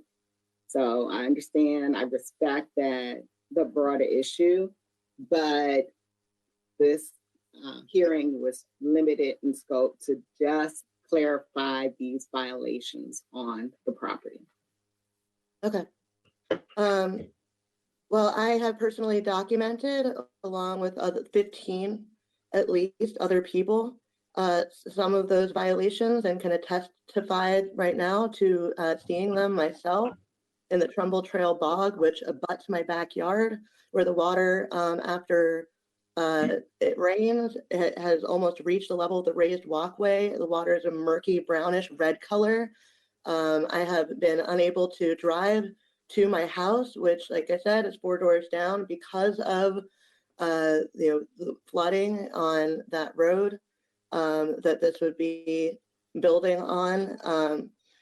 I just wanted to say that generally there's a level of deference that's given to a city, and as clearly you can see from the city's letter and the testimony that you've already heard, that has been opposed by the city of Hyattsville at every single turn since 2019. And I believe that Warline's consistent and persistent violations should inherently prevent them from being rewarded with additional opportunities to build in my community.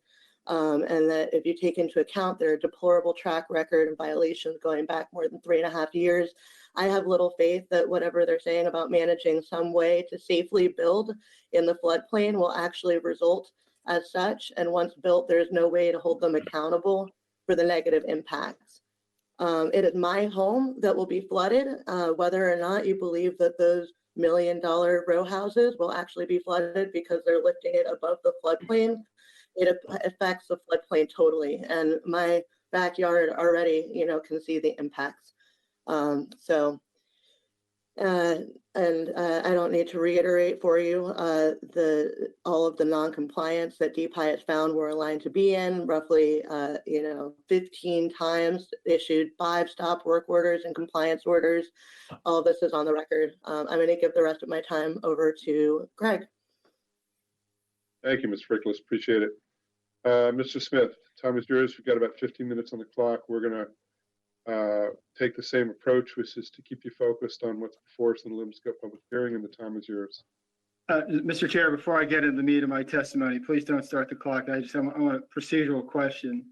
I understand that you want to keep the scope of this hearing narrowly focused on, quote, clarifying the violations issues. I'm not sure why you're taking that approach, but don't think the notice that was sent out that the planning board had continued the matter did not inform the public that the scope would be so narrow. Did it? I'm not aware that it did. I don't know, Mr. Smith, but you can continue. I think too, though, at the last hearing, Commissioners Dorner and Washington raised significant concerns and asked significant questions about which agencies had the authority over floodplain approvals, what requirements were imposed for notice. You're here to speak about, in this limited scope public hearing, the time is yours. You may not like this process. This is what's before you. You've got about 15 minutes on the clock to address the issues related to limited scope public hearing. take it away, please. Okay, so here's some relevant law. Section 27102, the purposes of the zoning ordinance. 1, to protect and promote health, safety, not only of present but future inhabitants as well. 6, to promote the beneficial relationship between the uses of land and buildings and to protect landowners from adverse impacts of adjoining development. 7, to protect the county from fire and flood. 13, to protect against undue noise, air, and water pollution, and to encourage the preservation of stream valleys, steep slopes, land, et cetera, et cetera. 14, to provide open space to protect scenic beauty and natural features, and 15, to protect and conserve natural resources. The evidence we've placed in the record demonstrates that this project does not do that, especially in light of the fact that these facilities, the plans and the approvals don't take climate change into account, and especially given the fact that Worline has been a chronic and insistent and persistent violator since July of 2019, and that it took, and frankly, I just talked to MDE, Worline is not in compliance with the requirements with respect to the floodplain. They simply are not. They don't have the permit. They've got fill in the floodplain, they excavated, and they remain in non-compliance on that. So that's part of the framework, and I argue that this DSP does not meet those requirements. Relevant condition 2A in its council approval of CSP 18002 is at the time of the detailed site plan, the applicant was to provide evidence that impact of the floodplain has been approved by the authority having jurisdiction. DPI's floodplain waiver is necessary but not sufficient. Necessary but not sufficient. And condition 1 in DPI's waiver letter states this approval does not relieve the applicant of responsibility for obtaining any other approvals, license, or permits in accordance with federal, state, or local requirements. It does not authorize commencement of the proposed project. Worline does not have the required state federal approval. They did not have it in 2020 when you approved the first DSP. They don't have it now. This DSP should not have been accepted for review, and it should not be approved here. Now, and you can find this information on MDE's website.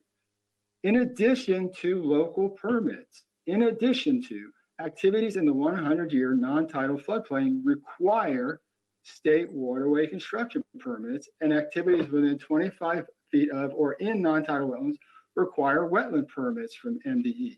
Worline does not have that. Development is broadly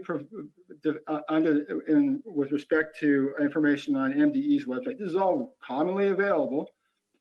MDE's website, pages on the National Flood Insurance Program. Development is broadly defined as any man-made change to land, including grading, filling, dredging, etc.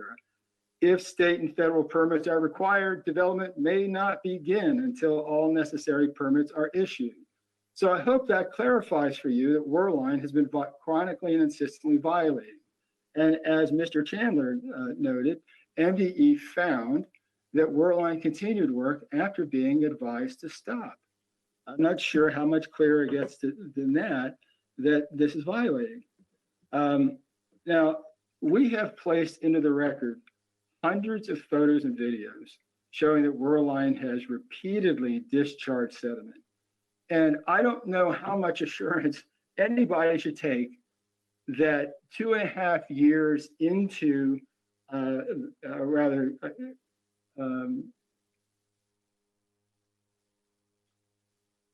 1.5 years into having started work on the lower parcel and tearing up the upper parcel for the second time, Worline has gotten one clean bill of health from DPI. Typically, as Ms. Fricklish testified, Worline has essentially failed on more than half of DPI's inspections and has failed on every one of MDE's inspections. Now, MDE may have found them in compliance with the stormwater control requirements on the upper parcel on the 31st visit, but in all prior visits, 30 visits, the MDE found Worline in violation or in non-compliance. I just want to dismantle some of the justification, and we put into the record the fact that climate change is here. We put into the record exhibits that show that this land is likely to be inundated by climate change in the not too distant future. And you can't, you should not ignore that evidence and those facts, and you cannot ignore them and still make an informed finding that this project will meet the purposes of the zoning ordinance, meet the purposes of the zoning ordinance's DSP provisions, or that the applicant will protect and restore the regulated environmental features. They've already shown their inclination with respect to that. So getting 4.5 years into the review of this project, seeking reassurance that after more than 2.5 years of willful violations, this particular applicant is somehow going to get its act together. And DPI, which engaged in earnest really only after we engaged MDE in May of 2021, that somehow everything is going to be fine and we all hold hands and sing Kumbaya, is irresponsible. You really should take into account the broader set of facts. And I don't think you can make an informed finding that Worldline has met the specific requirements. They have not provided you with a detailed statement as to how the land will be maintained if the HOA retains ownership but grants public access. Again, Mr. Smith, you try to limit it to the violations, which is part of this limited scope hearing. I think we've placed abundant, hyperabundant, superabundant evidence on the record that Worldline has been violating since at least July of 2019. We started presenting that evidence to you, to this planning board, on June 11th of 2020. We held up photographic evidence that Worldline was dumping rivers of sediment onto Gallatin Street into the stormwater system. And we have attempted to present that evidence in each stage since. So, and I do want to thank Commissioners Dorner and Washington for expressing concern and asking probative questions, relevant probative questions at the last hearing, and Commissioner Dorner at this hearing. I think it does the public and the planning board, and then downstream, not intended really, the district council a disservice for you to limit this testimony so narrowly today, because you started to get into relevant and thorny issues that had been ignored for far too long at the last hearing. And you're a quasi-judicial body who's supposed to be assembling a full evidentiary record. And to do that, it makes sense to, at this continued hearing, to address these larger issues. I don't think you can take any reassurance in this latest report from DPI and assurances from Worldline and its engineers when since July 2019, they've been violating the law. And DPI was not on the scene. They didn't get on the scene. We presented into this record summaries of DPI's inspection reports. You can find this on DPI's website. There's a searchable database. There is no evidence that DPI inspected this site for stormwater compliance between July of 2019 and the fall of 2021, or rather the fall of 2020, a single one or two inspections there. And then later, June 9th of 2021, you will find no evidence that your partner agency, the agency upon which you want to rely in assuring yourself that somehow the permitting regime has been followed, and DPI has been doing its job, and Worldline has been following the law. You can't look at that evidence that DPI didn't inspect for that entire period. No, even though they knew Worldline had torn up the upper parcel, and take any reasonable, credible reassurance from it. And I can tell you, after that last hearing, a number of folks in the community said they felt like for the first time in 4 years, our legitimate concerns were being heard. And those concerns include some of these broader issues. It has felt during this hearing, though, that you're looking for reassurance from staff, from Worldline and its engineers, and from this latest inspection by DPI. It should be concerning, though, that DPI has failed Worldline essentially more than half the time it's visited, more than 60 inspections. MDE has failed them every time on one aspect or another. The fact that it is likely that these stormwater systems are under-designed because of climate change and other factors, and that we will see future violations. And I'll go back to that piece in the purposes of the zoning ordinance, which is to protect future inhabitants, people who live downstream or next to the site. Ms. Frickless has told you that if or when these facilities, these controls fail, and as climate change rocks and rolls, as we all know it's doing, her property is one of the properties that will suffer, is likely to suffer. Mr. Dorn, Commissioner Dorn, you've testified about how much you enjoy and love the Trumbull Trail wetland area. It truly is a precious resource.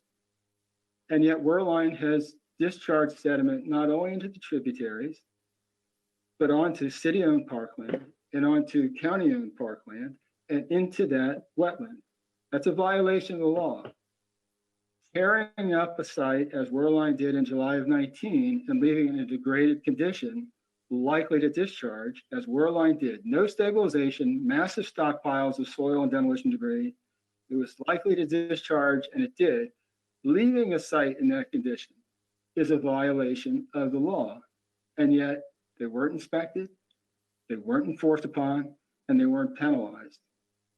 And one of the primary rationales for allowing this practice to go forward and approving the CSP was because the WSSC building, in some people's eyes, was an eyesore.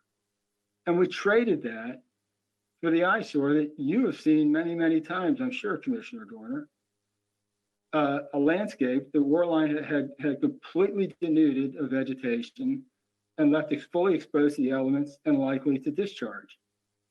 And it's, I've asked relevant questions of the applicant and their engineers, and they haven't been able to answer those very simple questions. And yet they've tried to imply that somehow there were these two single events may have really kind of explained that Wehrlein wasn't responsible for violating county, state, and federal law and damaging the environment and inflicting their pollution on the community. They don't have the required floodplain authorization. They can't demonstrate conformity with the CSP. You don't want to hear it, but the floodplain delineation issue is relevant because it gets to the density issue. I don't think they can prove conformity with the new density allowance. Again, I'm just putting it on the record. You can't, based on the evidence in the record, find that they will protect and restore the regulated features to the maximum extent. You can't find, I think, based on the evidence in the record and the lack of evidence from their side, that they will not harm the environment or the communities and comply with the purposes of the zoning ordinance or the other relevant law. So I think I'm going to leave it at that. We have worked to put a lot of evidence on the record. And I'll just remind you, the zoning ordinance 27-142 in the zoning ordinance places the burden of proof. Give us 1 sec, Mr. Smith. Yeah, this is. Don't worry about it. Hold on 1 sec. You're not losing your time.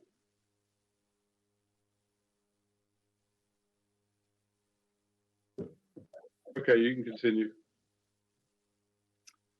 I think based on the evidence of record, you cannot find that this project, this DSP, meets the purposes of the zoning ordinance or the purpose and goals and requirements of other relevant laws, including the Clean Water Act, the Code of Maryland Regulations, the county's own water management ordinance.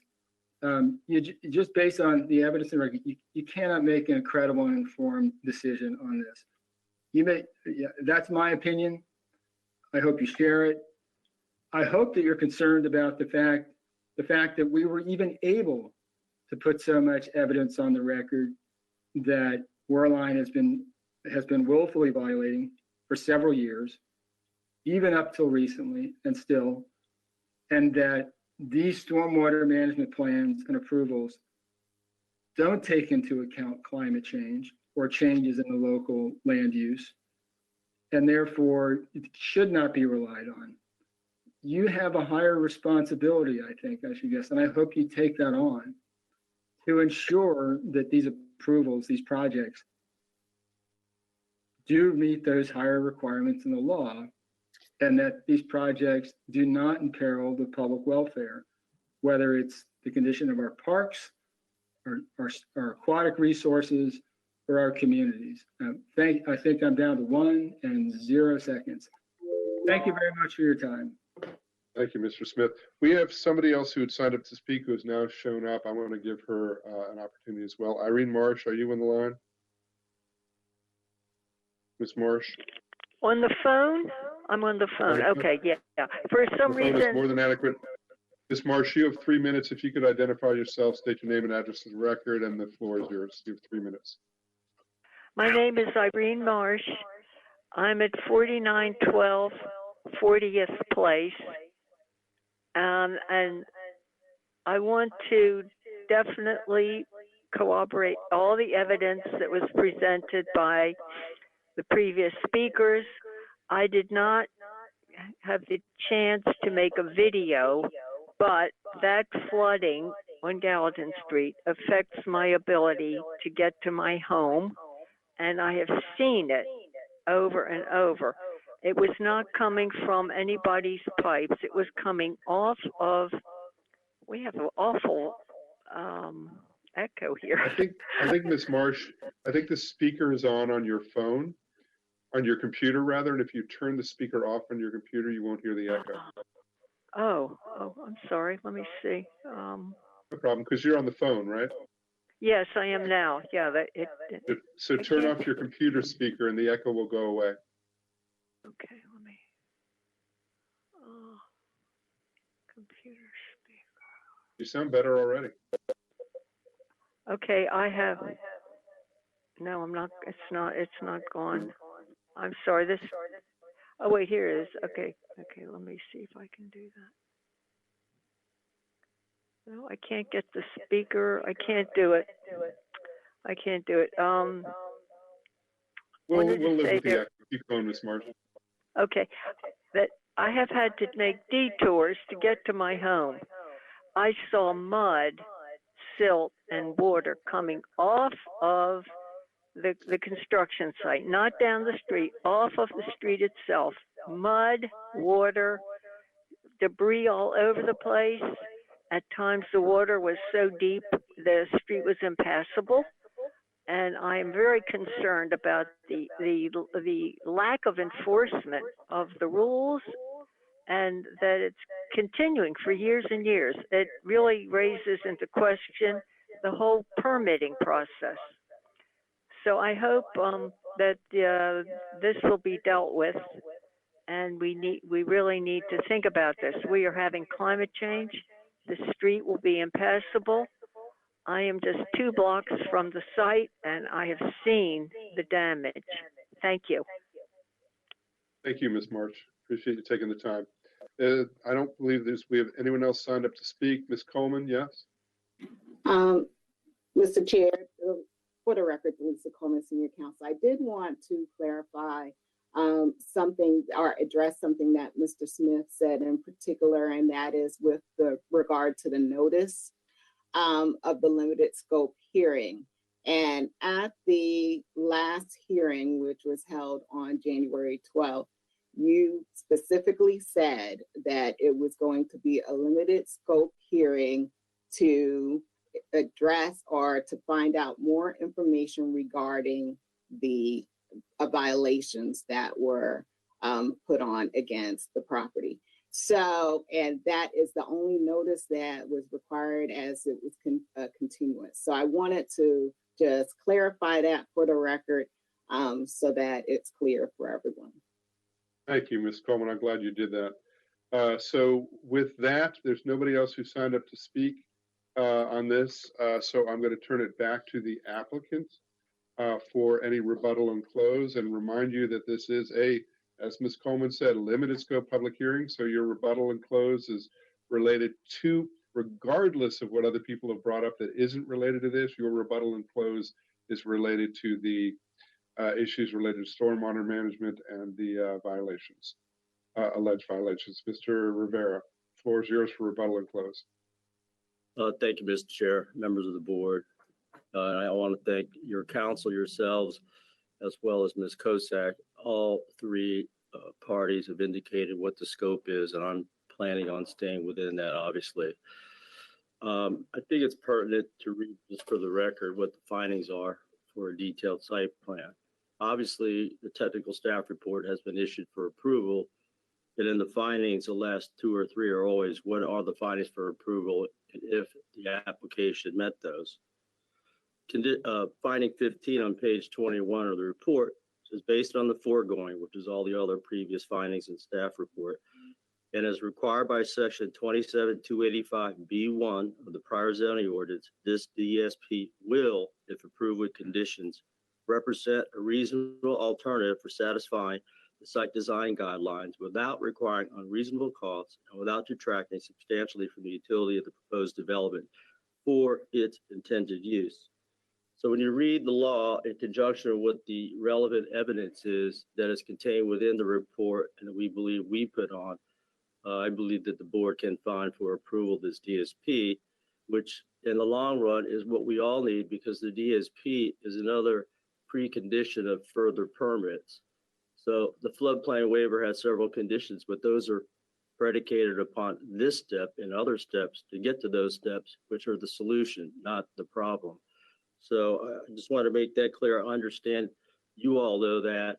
And then lastly, whatever evidence that Mr. Smith and others put on that was related to violations, it was all good knowledge for us and the board. And we wanted to make sure that we said all that, but it's not really relevant to 27285B1. We did proper condition 5A through D, which are the four things that my client will do in the future to ensure compliance with any permitting requirement, code, etc. So I think with those safeguards, our testimony, the experts that we have, that I would stand on that and ask for your approval of this site plan. Thank you very much. Thank you, Mr. Rivera. That's your rebuttal and close. This hearing is closed. We're up to our deliberation, commissioners. Any discussion around what we've heard, Ms. Coleman? You want to check on the process for this? Thank you. I just wanted to refocus the board to just mention that the stormwater violation issues are an enforcement issue arising out of construction. The board's evaluation is one of development, which is when the plan as designed, approved, and conditioned, will the project upon completion satisfy the requirements of the DSP? So I would advise the board to just look at the DSP. The board does not handle enforcement issues during construction. That's something for DPI and in this subject application, MDE. And any enforcement issues are really irrelevant to the evaluation of this DSP. Thank you, Ms. Coleman. And I would say, as we deliberate, that what we're deliberating on is not just the stormwater piece, which, again, to Ms. Coleman's point, the more I listened to this process, the more I realized this was less relevant to the DSP. Dare I say, I'm glad we went through this process for full transparency, but I'm not sure that it moved me a whole lot one way or the other since it isn't relevant to the DSP. And what's before us as we deliberate is all the information that we've had from the previous hearings as well that help us decide how we want to act on this. So we are in deliberation for the DSP, not the stormwater management piece, even though that's a small piece of it based on what we've heard. So under deliberation, all I would say is I've not heard anything today that leads me to believe that this is something that should be opposed. I hear the concerns in the community around this. Much of the concerns in the community actually feel to me like extensions of opposition to this intensification, this development on the site. I believe that the applicant has met the requirements, and I will be voting in support of this. I don't see a reason not to. I think it's a quality development, and it's appropriately zoned. And I'll leave it at that. So commissioners, where are you? Yeah, I'm in a similar place, Mr. Chairman, but I would like to offer, I believe Mr. Smith, or at least someone coming, and I did express concerns during the last hearing. And so this limited scope conversation, I'll call it, quasi hearing, was actually helpful. And you know, the additional information that staff provided and encouraged, and Ms. Coleman, thank you so very much for your very last statement, because as I was rounding it all out, you know, you're right, because I don't think that we as a body, notwithstanding how we may be feeling about what's going on in that community, establish a precedent contrary to what our role is as the planning board, and that is to be focused on development. You know, if there are issues with other agencies, you know, we may consider having a sister to sister conversation or whatever that might look like, but that should not in any way lend itself towards our ability to make a decision from a development standpoint. So those are just my, and I want to thank, I would like to thank the citizens and everyone for their testimony, and not only the citizens, but the applicant. I mean, this is probably a record-setting case, and boy, if it's not record-setting in terms of paper sheets, it's really close to the top. And so there was a lot of information uncovered, relevant or not, as part of the process. So I'll just stop right there and allow my colleagues an opportunity, Mr. Chairman. Thank you. Thank you, Ms. Washington. And Ms. Washington, I would add that, Mr. Chairman, that it is a record setting, not almost, but it definitely is. I've been around quite a while, and I can attest to the fact that it is. I really want to thank Mr. Chairman and Ms. Coleman and all who attended today. This was interesting to try to delineate between what's relevant and what's not relevant. Even though we've been around for a while, some of us, but sometimes we get it a little confused from the testimony because the emotions get involved. But I think it's important to stick to what we really have to look at today. And I think that in the final analysis, our staff did a really good job on helping me to understand and keep focus on what the real issues are. So thank you very much for that. Thank you, Madam Vice Chair. Commissioner Dorner? Yes, I'll chime in. I'm probably going to be a bit more lengthy than Vice Chair Bailey. You usually are. Yeah, I usually am. We'll mute ourselves now, Will. Commissioner Dorner, you have 3 minutes. Continue. I guess I'm not as high ranking as Mr. Chandler, I suppose, to get on the. So, yeah, and something you haven't seen, Chair Shapiro, is that what we used to do, or at least what used to happen when I first got on the board, was that we would actually have these binders that would be all the cases for the whole day. And then sometimes some people would walk out with these like plastic containers that they could like lean and like pull. I don't know if we could even like fill up one of those with just the cases for this one. So I'm very thankful that everything is digital, because I went digital early on. And to me, that's just a lifesaver, especially in cases like this when I'm sorting through a plethora of evidence from both sides. It's a bit annoying at times to get like 400 or 1,000 pages of backup, but it helps to get a lot of the backup if it's relevant and if it just helps you think through the issues. And in this case, I don't think all of us are going to fall on the same side in the vote, and that's fine, because I'm not going to vote in favor for this site. I do think that the development itself is beautiful. I've seen the homes up there. I have a neighbor who moved over there, didn't want to be our neighbor, wanted to go to the new homes. And I've seen the site, and I really like a lot of the aspects of what Mr. Rivera and his client have put together for the buildings themselves. But ultimately, I'm just still stuck on the context sensitivity or the lack thereof, in my view, for this site, and sort of what I'll just call, to me, that informally are sort of like quote unquote common sense red flags. I heard Ms. Coleman, I heard others kind of reminding us that the planning board isn't a permitting authority. But we are entrusted to ensure the health, safety, and general welfare of the community. That's got 100 years of case law behind it for land use. And that goes through all of our approvals.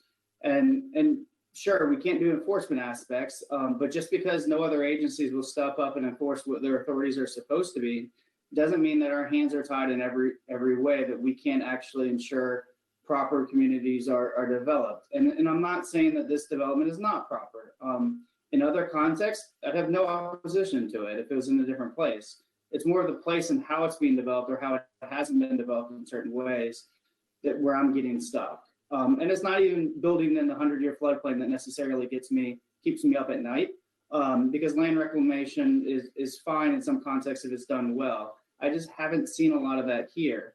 The health and safety, in my mind, are paramount to the approval process at every stage, whether it's preliminary conceptual site plan like we were hearing earlier, or a detailed site plan that proposes infill development of homes in a former flood zone. It is the constant violations by the applicant and sort of the lack of an extended history of being in compliance that gets me uncomfortable for them to be able to develop in this kind of area and to know whether or not, if they can't control stormwater runoff right now, how are they going to actually be able to do something that's just completely new to this area in terms of infilling in the flood zone and actually being able to get that right. I'm not thrilled by the violation that happened prior to last summer, and I know Mr. Smith and others have put in plenty of documentation about it.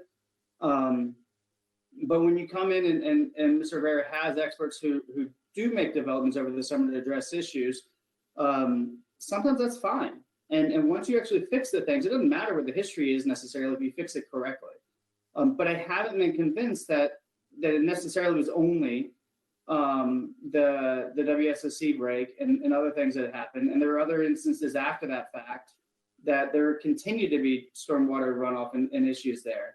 And it's almost like I sort of turn back to a but-for kind of a comparison and say, if it wasn't the developer coming into this area, would we still have the same kind of drainage? And it doesn't seem like that's the case. Even in some of the testimony the city of Hyattsville put out, there's somebody, I think, from DPI who said that he or she had never seen something like this in terms of the flooding for the last 7 years. And if it was just runoff, it's fine. We can think about ways of dealing with that. But when it requires multiple citations to the police department and getting the police out there to shut down streets, it's not like one of the experts said, oh, sometimes people will actually do this or them going down the streets will actually cause this. That's not the case. And when we have police having to shut down streets from vehicular and pedestrian traffic, there's a bigger problem at bay, and it's not just an enforcement thing at that point. There's something concerning about here that we just need to figure out. And I think, unfortunately, to get my vote, I think this is too soon.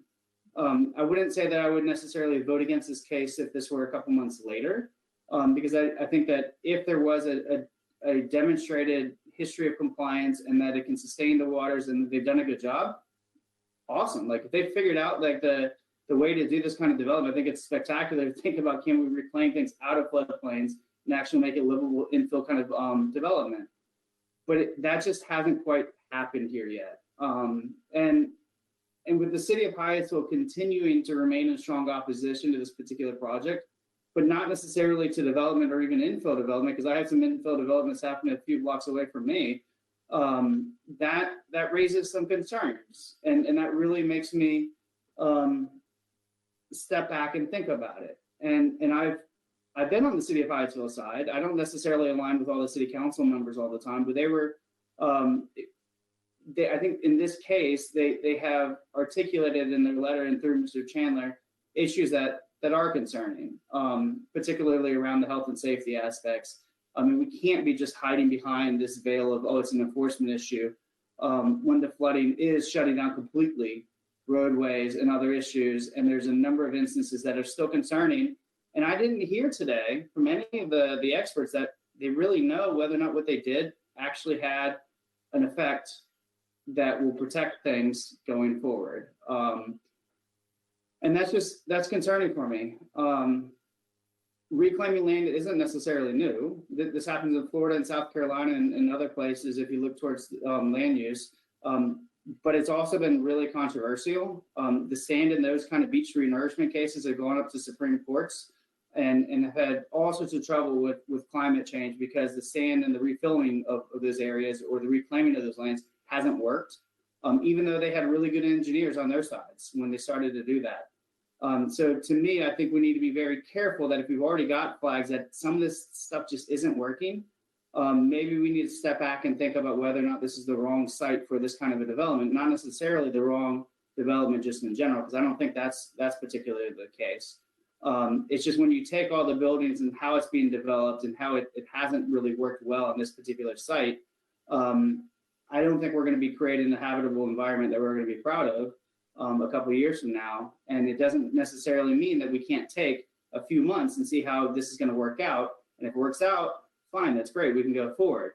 But if we rush to it right now, we're going to be looking at a development that's going to be more permanent and a lot harder to kind of fix later on if it's even fixable at all.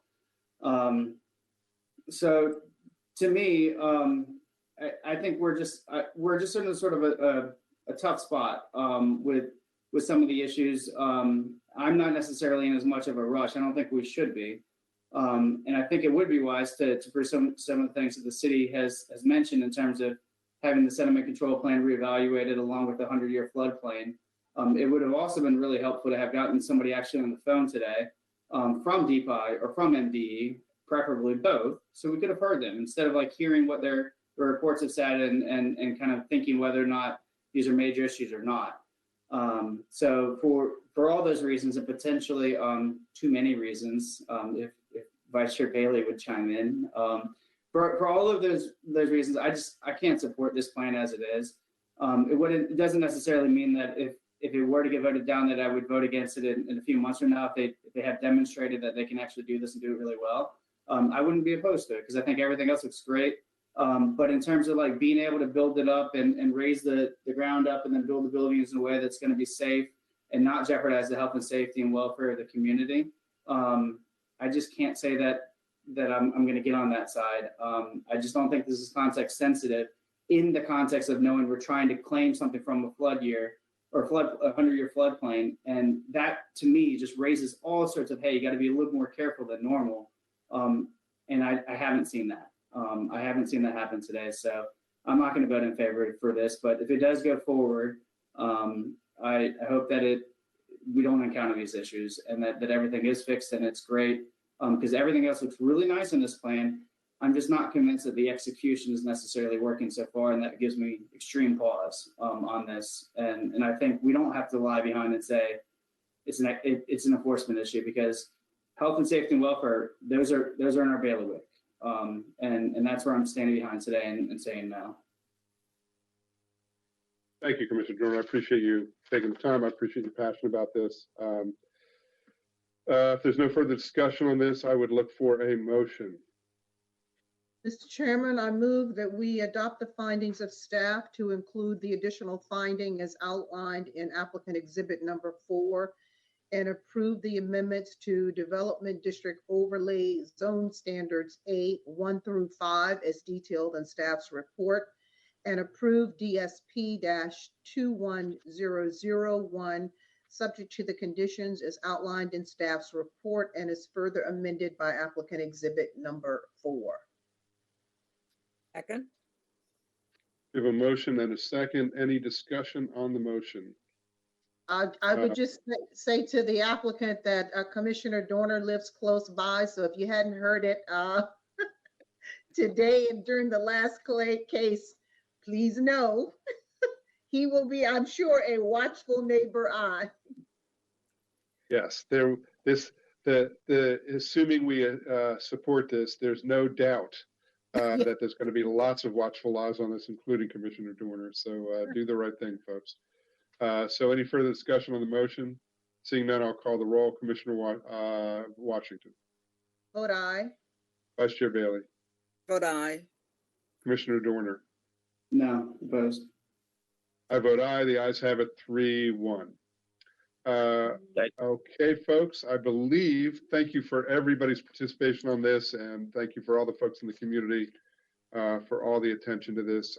Again, I'm glad we went a step further and took this additional information in. there's a lot of work from folks in the community, and it also was a lot of work for staff.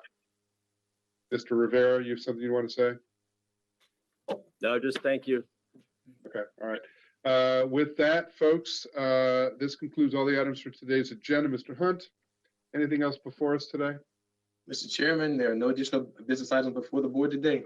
Thank you. So thank you. With that, without objection, folks, we are adjourned. And you all have a good rest of the day. Thank you, Mr. Chairman, and thank you, Ms. Coleman. Great job to both of you today Yeah, in managing the process. absolutely. Thank you, Ms. Coleman. Really nice.